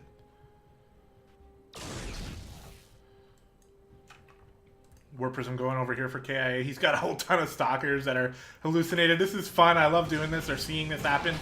When Protoss does this kind of thing, he's putting them in the front so they'll try to tank some damage. He's forcing himself into the natural. This War Prism is just dropping Immortals. It doesn't care. Parking right on top of the natural, and November is realizing where he stands in this game, and he leaves with no GG. And that was a rough game for him, and that is going to solidify the win once again for LiT. They're going to take this week and improve to a 3-1 record against the reigning champs of CTL. And it was tough. These games were not easy wins for LiT, but they were definitely really good games. And that leaves us with the ace match, which we're going to be casting after a short break here. I'm just going to give my throat a little bit of a break. We'll say 5 minutes. You know what? Let me give you guys a song. We're going to play one song, and it's going to be a damn good song, and you're going to like it. And by the time this song is done, I'll be back and ready to go. Thank you guys for being patient. We'll get the ace match done as soon as we get back. But you can all celebrate as LiT does take the win. That is proven already. So this is mostly just for good games. And when we have Axis playing for our team, we know we're going to see good games. So let's go ahead and get ready for that.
Alright, that wasn't a very long break, but I apologize for the loudness again.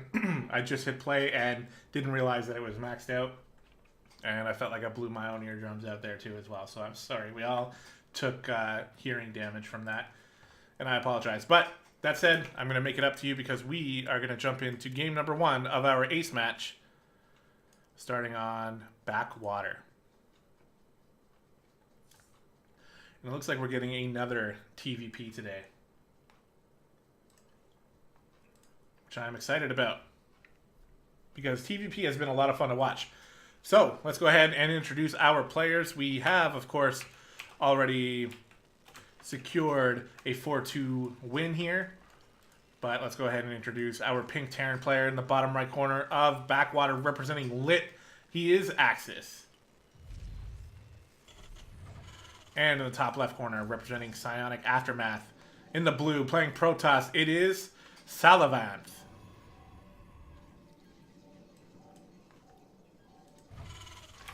So I'm always excited. I've become a bit of an Axis fanboy here because every time I watch these games from Axis, he basically, it looks like he's just not going to lose the game, right? Like, it's kind of just impossible. I haven't seen him drop a map yet this season, so we'll see if Salavanth can do that for the first time here. Looks like Axis is going to be heading out. I'm going to turn the music back on, by the way.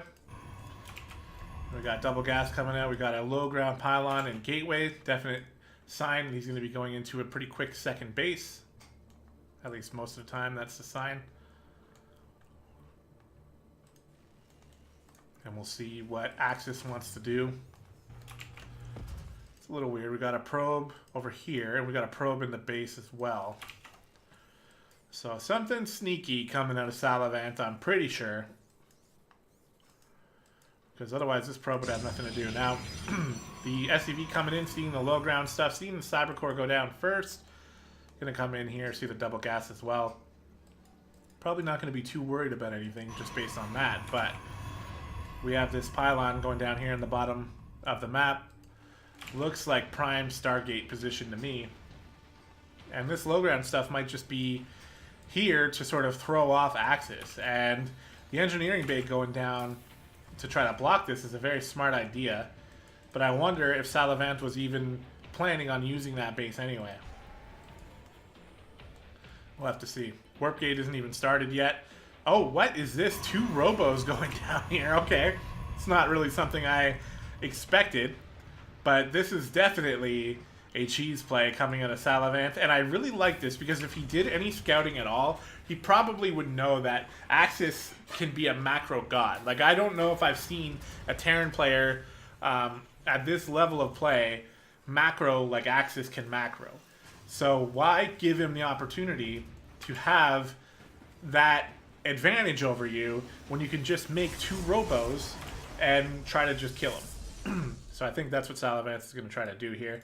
And Axis is going to get that idea. I mean, he's coming in here with a Reaper. He's not seeing any pylons, and you're going to start counting pylons. Why do you only have 1 pylon at the 3-minute mark of the game?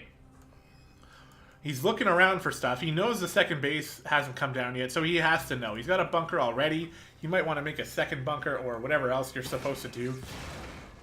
Really like the early engineering bay because it seems like a starport or a Stargate is coming. He knows something's coming, he just doesn't know what it is. But the Reaper comes here, scouts the robos, sees the 2 Immortals popping out, or at least 1, and now he knows what's going on.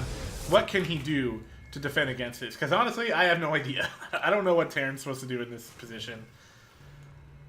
Because even the bunkers are not going to be all that helpful against these Immortals. He doesn't even have Warp Gate yet. He's getting it now. So he might be able to start reinforcing, but kind of weird. He's doing this to help against a Warp Prism, I think, which is definitely coming. But I don't think it's on time. These Immortals are going to be able to fly into the main. And there's, like, nothing here.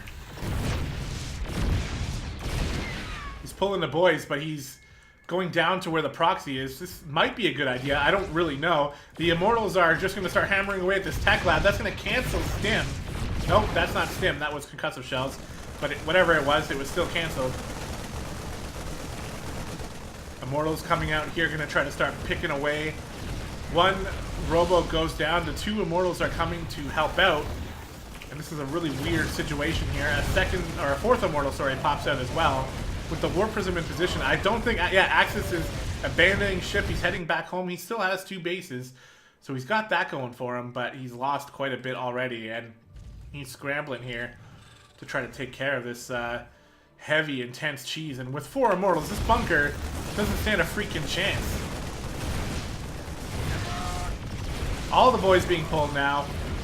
And they're trying to repair the bunker. Okay, alright. The bunker is standing a chance. I stand corrected here as there's about 700 SCVs repairing it. Now the turrets are in a pretty good position here to start dealing with this War Prism, but Immortals are so good at picking off buildings. Oh, the War Prism goes down. Okay, so Axis has a chance here. There is going to be... No, never mind. GG. GG. That game... I mean, I don't know what I'm talking about. I have no idea what Terran is supposed to do in that position to beat that. That seems incredibly strong. I love the turrets. Good idea to pick off that War Prism that he knew was coming. It's clear that he's faced that before, so I'm pretty sure he kind of knew sort of what to do. And I guess it involves turrets and bunkers and pulling the SCVs, but I don't know. Salamance takes game number 1, and as soon as I was talking about how I hadn't seen... Axis drop a map, that's going to do it right there. So a 1-0 lead for Salamance in this ace match here.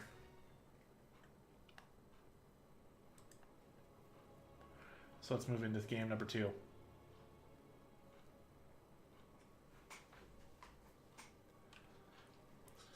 And again, I am impressed with Salamance, how he definitely did some scouting. I'm pretty sure he knew he didn't want to macro up against Axis, so in doing so, he has, chose a cheese play, which worked out for him and gave him a very quick victory in game number 1. So in game number 2, in the bottom left on black-pink, representing LiT, just dropped his first map of the season. It is Axis. And in the top right corner, representing Psionic Aftermath, the ace player for this very good team. It is Salamance. What are we going to see this time out of Salamance? Is he going to try to macro now that he's got a 1-0 lead? I think so. I think you take the first win with a cheese, and then you got a 1-0 lead, so you can be like, alright, let's actually test my skills against this guy in a real macro game. That's what I'm expecting from Salamance, but who knows? On the other side, how is Axis going to adjust? Is he going to send SCVs scouting everywhere? Is he just going to shrug it off and pretend it didn't happen and just play as normal? Or is he going to go for 2 gas? No, okay. It looked like he was thinking about 2 gas there, but looks like that is not the case. Both workers high-five in the middle of the map as they pass each other. And this time, we're seeing the second base go down here from Salamance, and I really like the decision from Salamance to put his pylon and gateway on the low ground in game number 1, because I think it's just sort of, for me anyway, but I'm a lowly diamond player, so what do I know? But when you see that stuff on the low ground, you're thinking, okay, well, he's going to put an expansion behind it, like, almost guaranteed. So it really just doesn't even get you thinking about the possibility of a 1-base cheese play. Axis doesn't care. He's building his second base on the low ground as well. And he's just going to start macroing. Now this probe is still around here. It's looking for stuff. It might try to be sneaky. Sometimes this probe builds a pylon later on. Sometimes it just hides around this side of the map so it can run on in later and just get a brief scout. We'll see what he wants to do. The Reaper is out looking for him. Looks like he's actually just heading all the way back home. Nothing wrong with that. But see, the Reaper here is not going across the map. He's looking for proxies in all the right places. He's not seeing anything this time, but the first game cheese has definitely put that into Axis's mind, so it's something he's got to pay attention to. But we got a Robo, we got a relatively greedy opening here coming from Salamance. This Reaper's going to be able to get in. Should be able to scout the buildings. It'll see the robo. And that's greedy. Like, there's only one gateway here. If there was, like, a 3 racks opening coming, it would be pretty hard for Salaman to defend that, but nifty little pro play there to catch that Reaper for good. And look at that. It's a 3 racks opening. I actually didn't even notice. I could have noticed in the production, but it is a 3 racks opening. So I'm wondering exactly how much damage he's going to be able to get done. He is getting stim. It might not even be that much damage because he is, well, he's getting a second tech lab. This is the stim combat shields push I'm pretty sure we've seen from Axis before.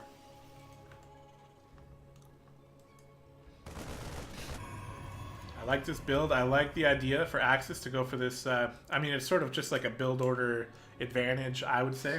But the other gateways are coming in now for Salavant, and he'll probably have them in time.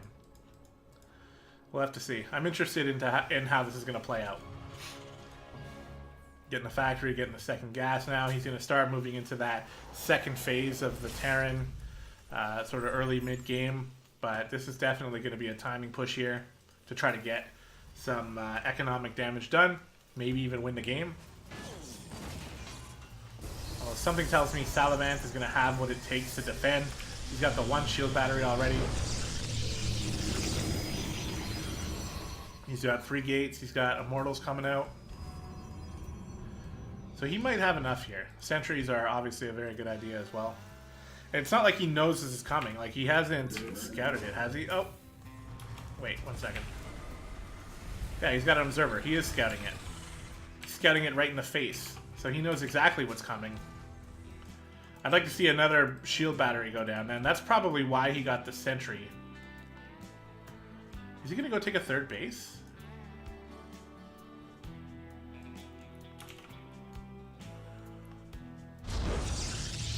Ballsy play.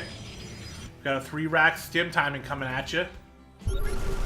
Oh! Oh my god, get it. Okay, he gets it. Axis knows it's been scouted. Is he even going to bother moving across the map then? Maybe not. No, he's got the...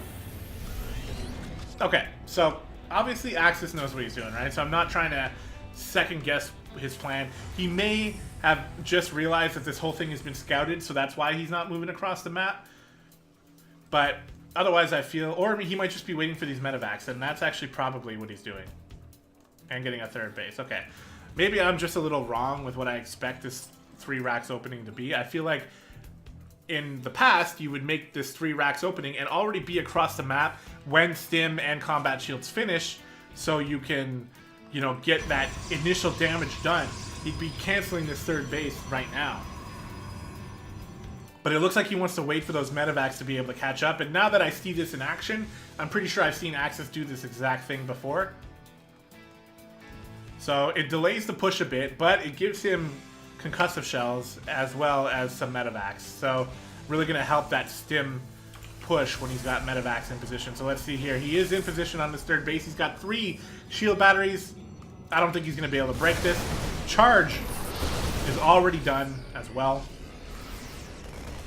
So yeah, Axis going to try to get some damage done. Picking off some zealots. Stimming up again.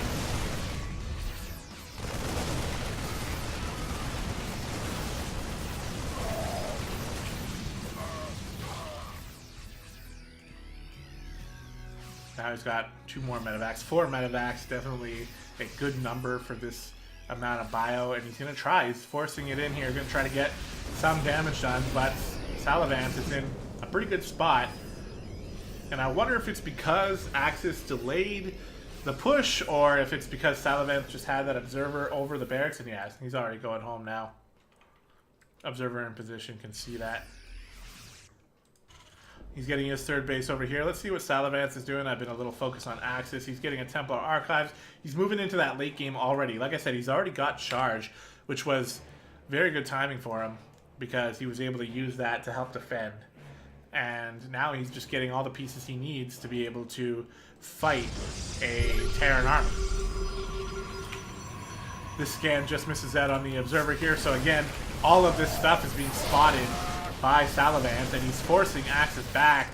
And it's not very often when Axis is in this position where he's being totally deflected.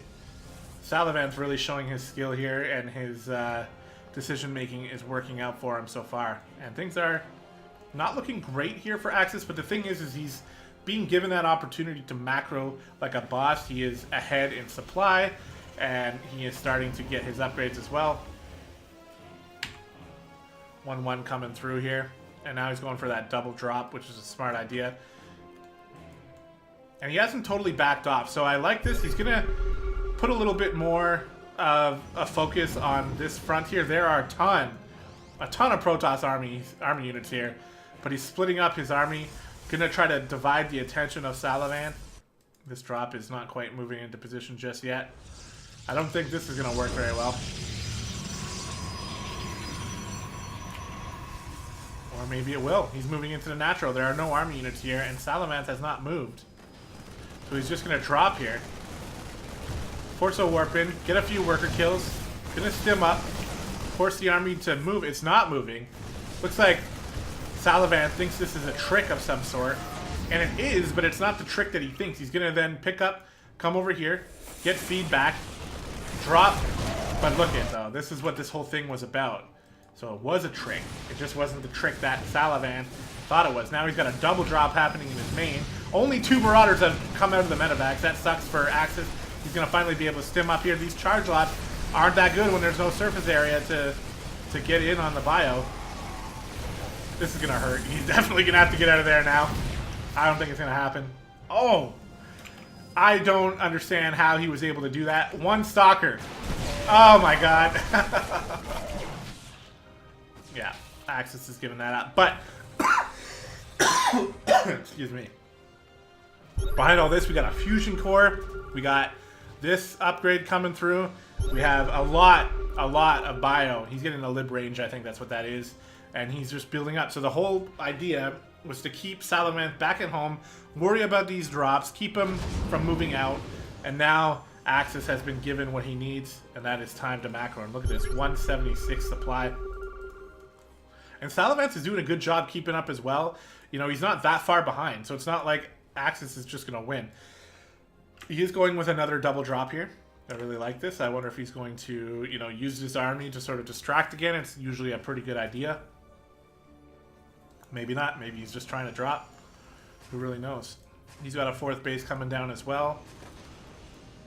And this double drop is coming. It looks like he's trying to scout for where the army is. Yeah, he sees all the army down here.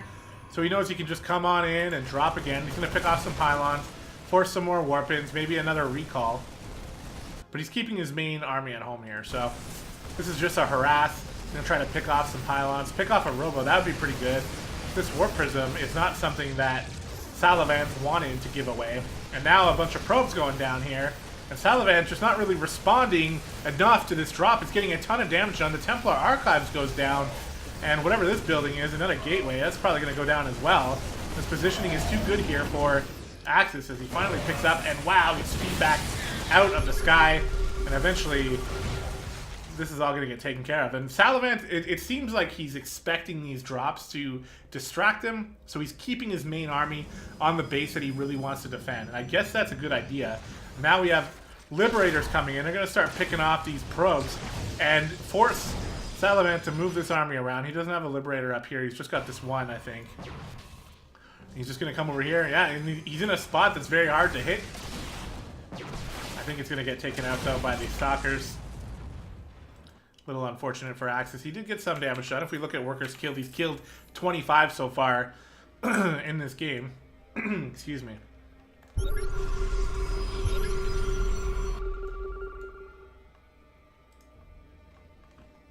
Just trying to get all the information he can with these scans. He's seeing where the army is. He probably expects that there's a 4th base. I'm not sure that he's seen it.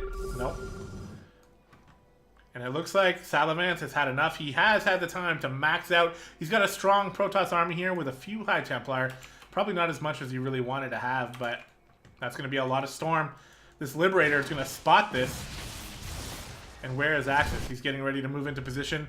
He's got a planetary here, and he's got Liberators in position. With the Liberator range, he doesn't have to expose his Liberators when he's doing this. And here comes a big attack on the 4th base. Instant regret from Salavant as right away he decides to turn it around and get the hell out of town. We've got a number of ghosts here as well, which can land EMPs on a clumped up army. I think there was an EMP that went off. I don't really know. Only one of these stalkers was missing shields. So now he's trying to reposition, figure out how he can attack the Terran player. He's maxed out still. He wants to attack. Axis is moving up the ramp here. This is a good spot for the Protoss player to be to create this choke point. The storms are crazy. This, like I said, you don't want to move up this ramp if you're Terran. But he's managed to force the Protoss army to run back a bit. These Zealots are trying to do run-by damage here, and they are going to get a number of SCV kills. And Salavant is forcing Axis into a really rough position. How is he going to deal with this while he's on the low ground here? The Zealots are coming in. The Storm, again, we all know how good Storm is, and look at how much damage this Storm is doing. But EMPs have gone off now. This Protoss army is very flimsy without its shields, and even with all that damage done, the EMPs from the Ghost were on point and managed to soften up that Protoss army just enough to make them not deadly anymore. That was quite the engagement, as Salavant probably didn't expect to lose that much, but the EMPs were insane, and now he's got to back off and come back home and sort of recalculate his position here. Axis has a worker lead. He's got a large bank as well, and he knows how to spend it. He's going for his 5th base, making a lot of Marauders here. He knows Storm is on the field. And how is Salavant going to respond now? He just tried his maxed out army against the maxed out army of Terran, and it didn't go very well for him. So what's he going to do now? Liberator circling around here. Probably going to be able to get some damage done. There's really not that much going on here. And actually, never mind, because this is going to happen. Oh, he gets out there. Is there blink? There is blink. That's the blink I was looking for. So, play is going to slow down a little bit. There's a Warp Prism coming on in. This is not going to be able to get too far, though. And we got more and more scans going down. Axis really likes to find out where his opponent's army is.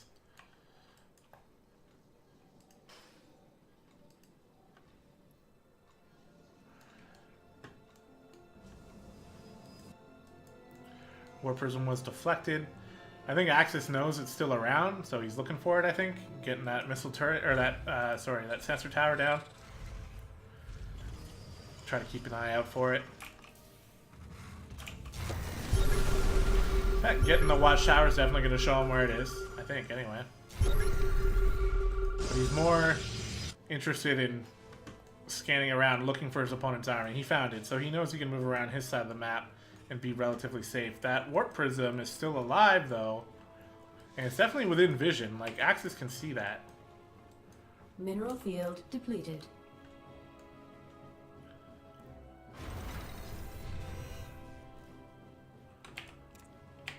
Now he can really see it. There we go.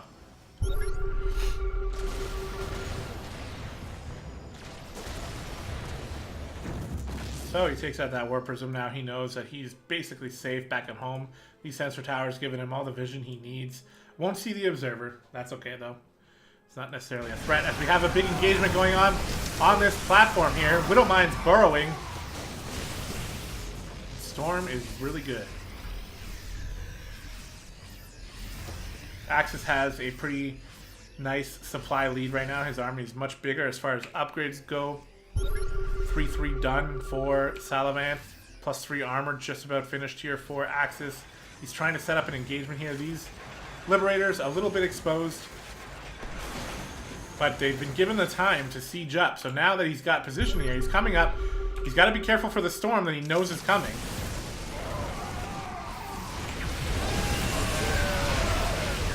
Oh, the EMP goes down on several of these units. There's not as much storm as expected, and these Liberators are getting insane amounts of damage done. That was an incredible start to that engagement for Axis. I don't think he is very scared now of the Protoss army, and he's going to go for the kill here. Liberator setting up. Watch the Protoss army melt to these Liberators. GG. And that's going to force us into a ace match for the ace match. So that'll be fun.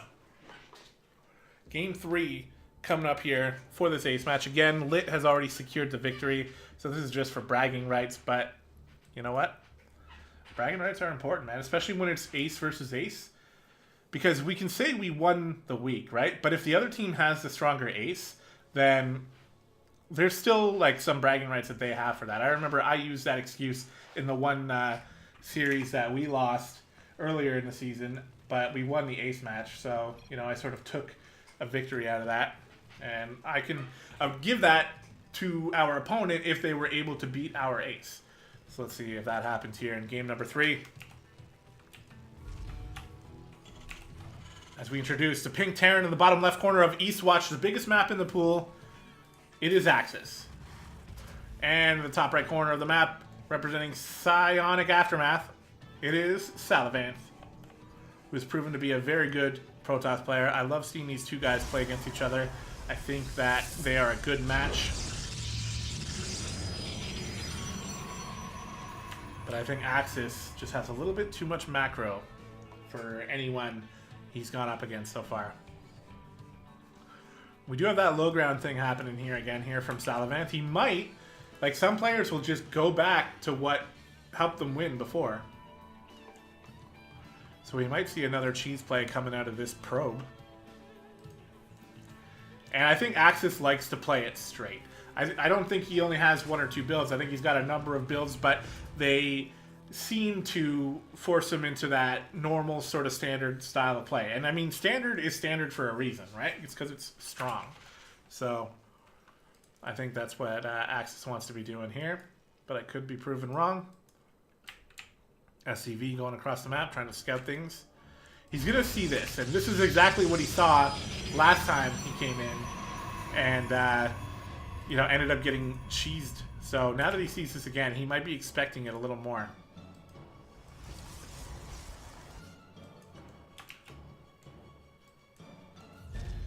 He gets it down. We do have a pylon going down here for Salamant, and is this going to be a Robo again? Hey, what's up, Teach? This is Masters League. This is the ace match for CTL. So these are the 2 best players each team has to offer. This Reaper's going to come take care of that probe. No problem. I'm really interested in what's going to happen here. It is going to be a Robo. And it is going to be a second Robo. So this specific play seems incredibly strong. I really don't know what a Terran player is supposed to do to defend against this, so we will see. But again, the Reaper is vigilantly scouting for proxies, and he will eventually see this. And he's going to see it much earlier this time than he did before. So let's go ahead and see what he wants to do here. Definitely sees the 2 Robos. So how does he respond? What do we see? Bunker is already going down. He's making a factory right away. Engineering bay again, because he was scouting, right? He doesn't see the pylon with his SCV up here. So he's getting that just in case it's a starport, or a Stargate, because a lot of times it is.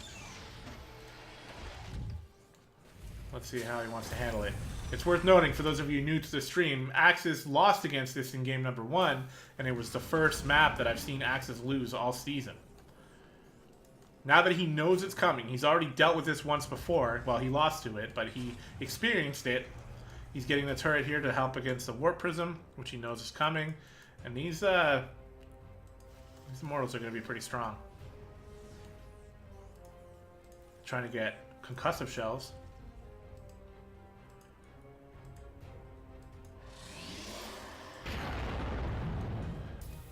Get a second gas. Oh, I see. Actually, he gets the engineering bay, not only because he thinks it could be a Stargate, but also because he wants these turrets for the Warp Prism coming in. So he's definitely focusing on that. And look, he's in position this time. This Warp Prism isn't going to have as easy a time as it did before.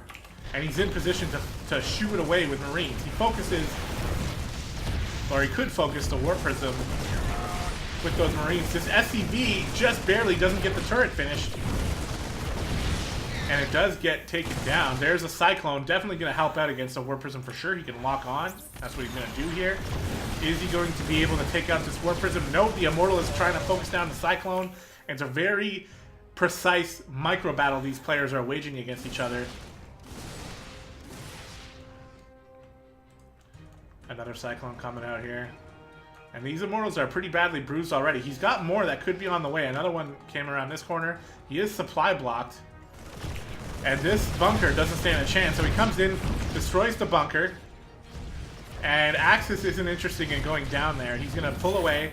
He's just going to pull the second base down. There's no second base on this side of the map, by the way. So he doesn't really need to be mining from it right now. As long as he saves it, that's good enough. And Salamence is in a bit of a weird spot now because he's not really dominating this, and he's letting Axis get a decent-sized army out. If this War Prism goes down, it's basically all over. And here it comes, War Prism coming in. It's going to go down instantly with 2 Immortals inside of it, and the rest of Axis' army is on the high ground. They have Concussive Shell, so they're going to be able to slow down these Immortals. Look at this.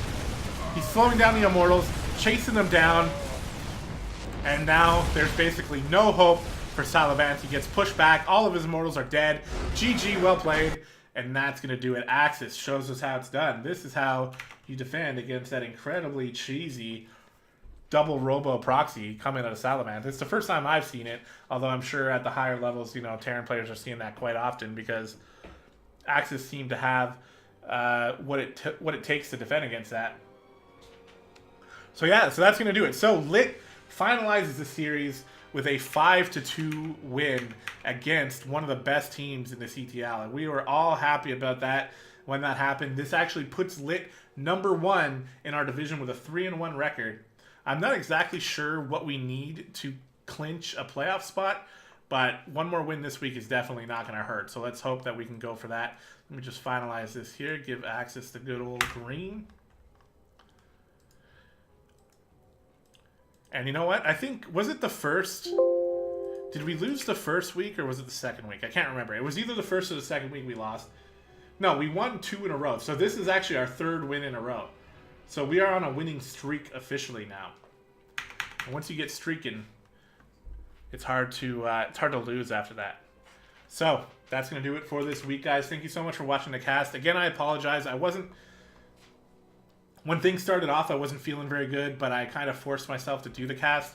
And it was sort of obvious within the first couple games. I just, you know, I still have a headache. My throat's still sore, so it's been a little rough. But I forced myself to do the cast. The benefits of that is that the cast gets done, and we were finally able to see the games in one of the more important weeks of this season for us. But the bad news is there was a couple, like, I had to mute the mic so I can cough and shit like that, and I just wasn't feeling it 100%. But the games that were played were epic. There were a lot of good games. If you showed up late to the cast, definitely go back and check out the VOD because specifically, I really loved Solo versus Voltakiss was a really, really good match. And Potato versus Warbuff was really good as well. And of course, KIA versus November and Axis versus Salamence. There's very good games. And not to take away from Sawas versus Chibs either. That was just a little bit more of a... I can't remember. Oh, ZVZ. Oh, yeah. Okay, now I remember. Yeah, it was just a Ling Flood. So, Ling Floods are going to Ling Flood, and they are considered good games, but just not quite at the same par as some of these other ones. But thank you guys for watching. I appreciate the kind words in chat, and we'll see you again next week. The plan is to cast on Monday. Monday sometime in the late afternoon, so... That's what we're hoping for, and it's going to be against Jamit, I believe, which I don't actually know very much about that team. I'm trying to take a quick look. It is against Jamit. I have no idea, by the way, where to find the... Oh, is it here? Hold on.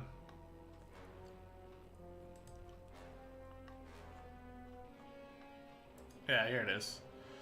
Group stage, found it. So Jamit is actually 0-3 right now. There's only one team that's got a worse record than them.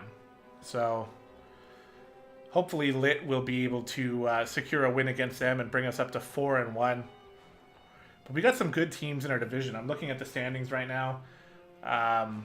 And Psionic Aftermath, now at 1-2, are in 5th place, considering they won the championship last season. That's pretty rough for them.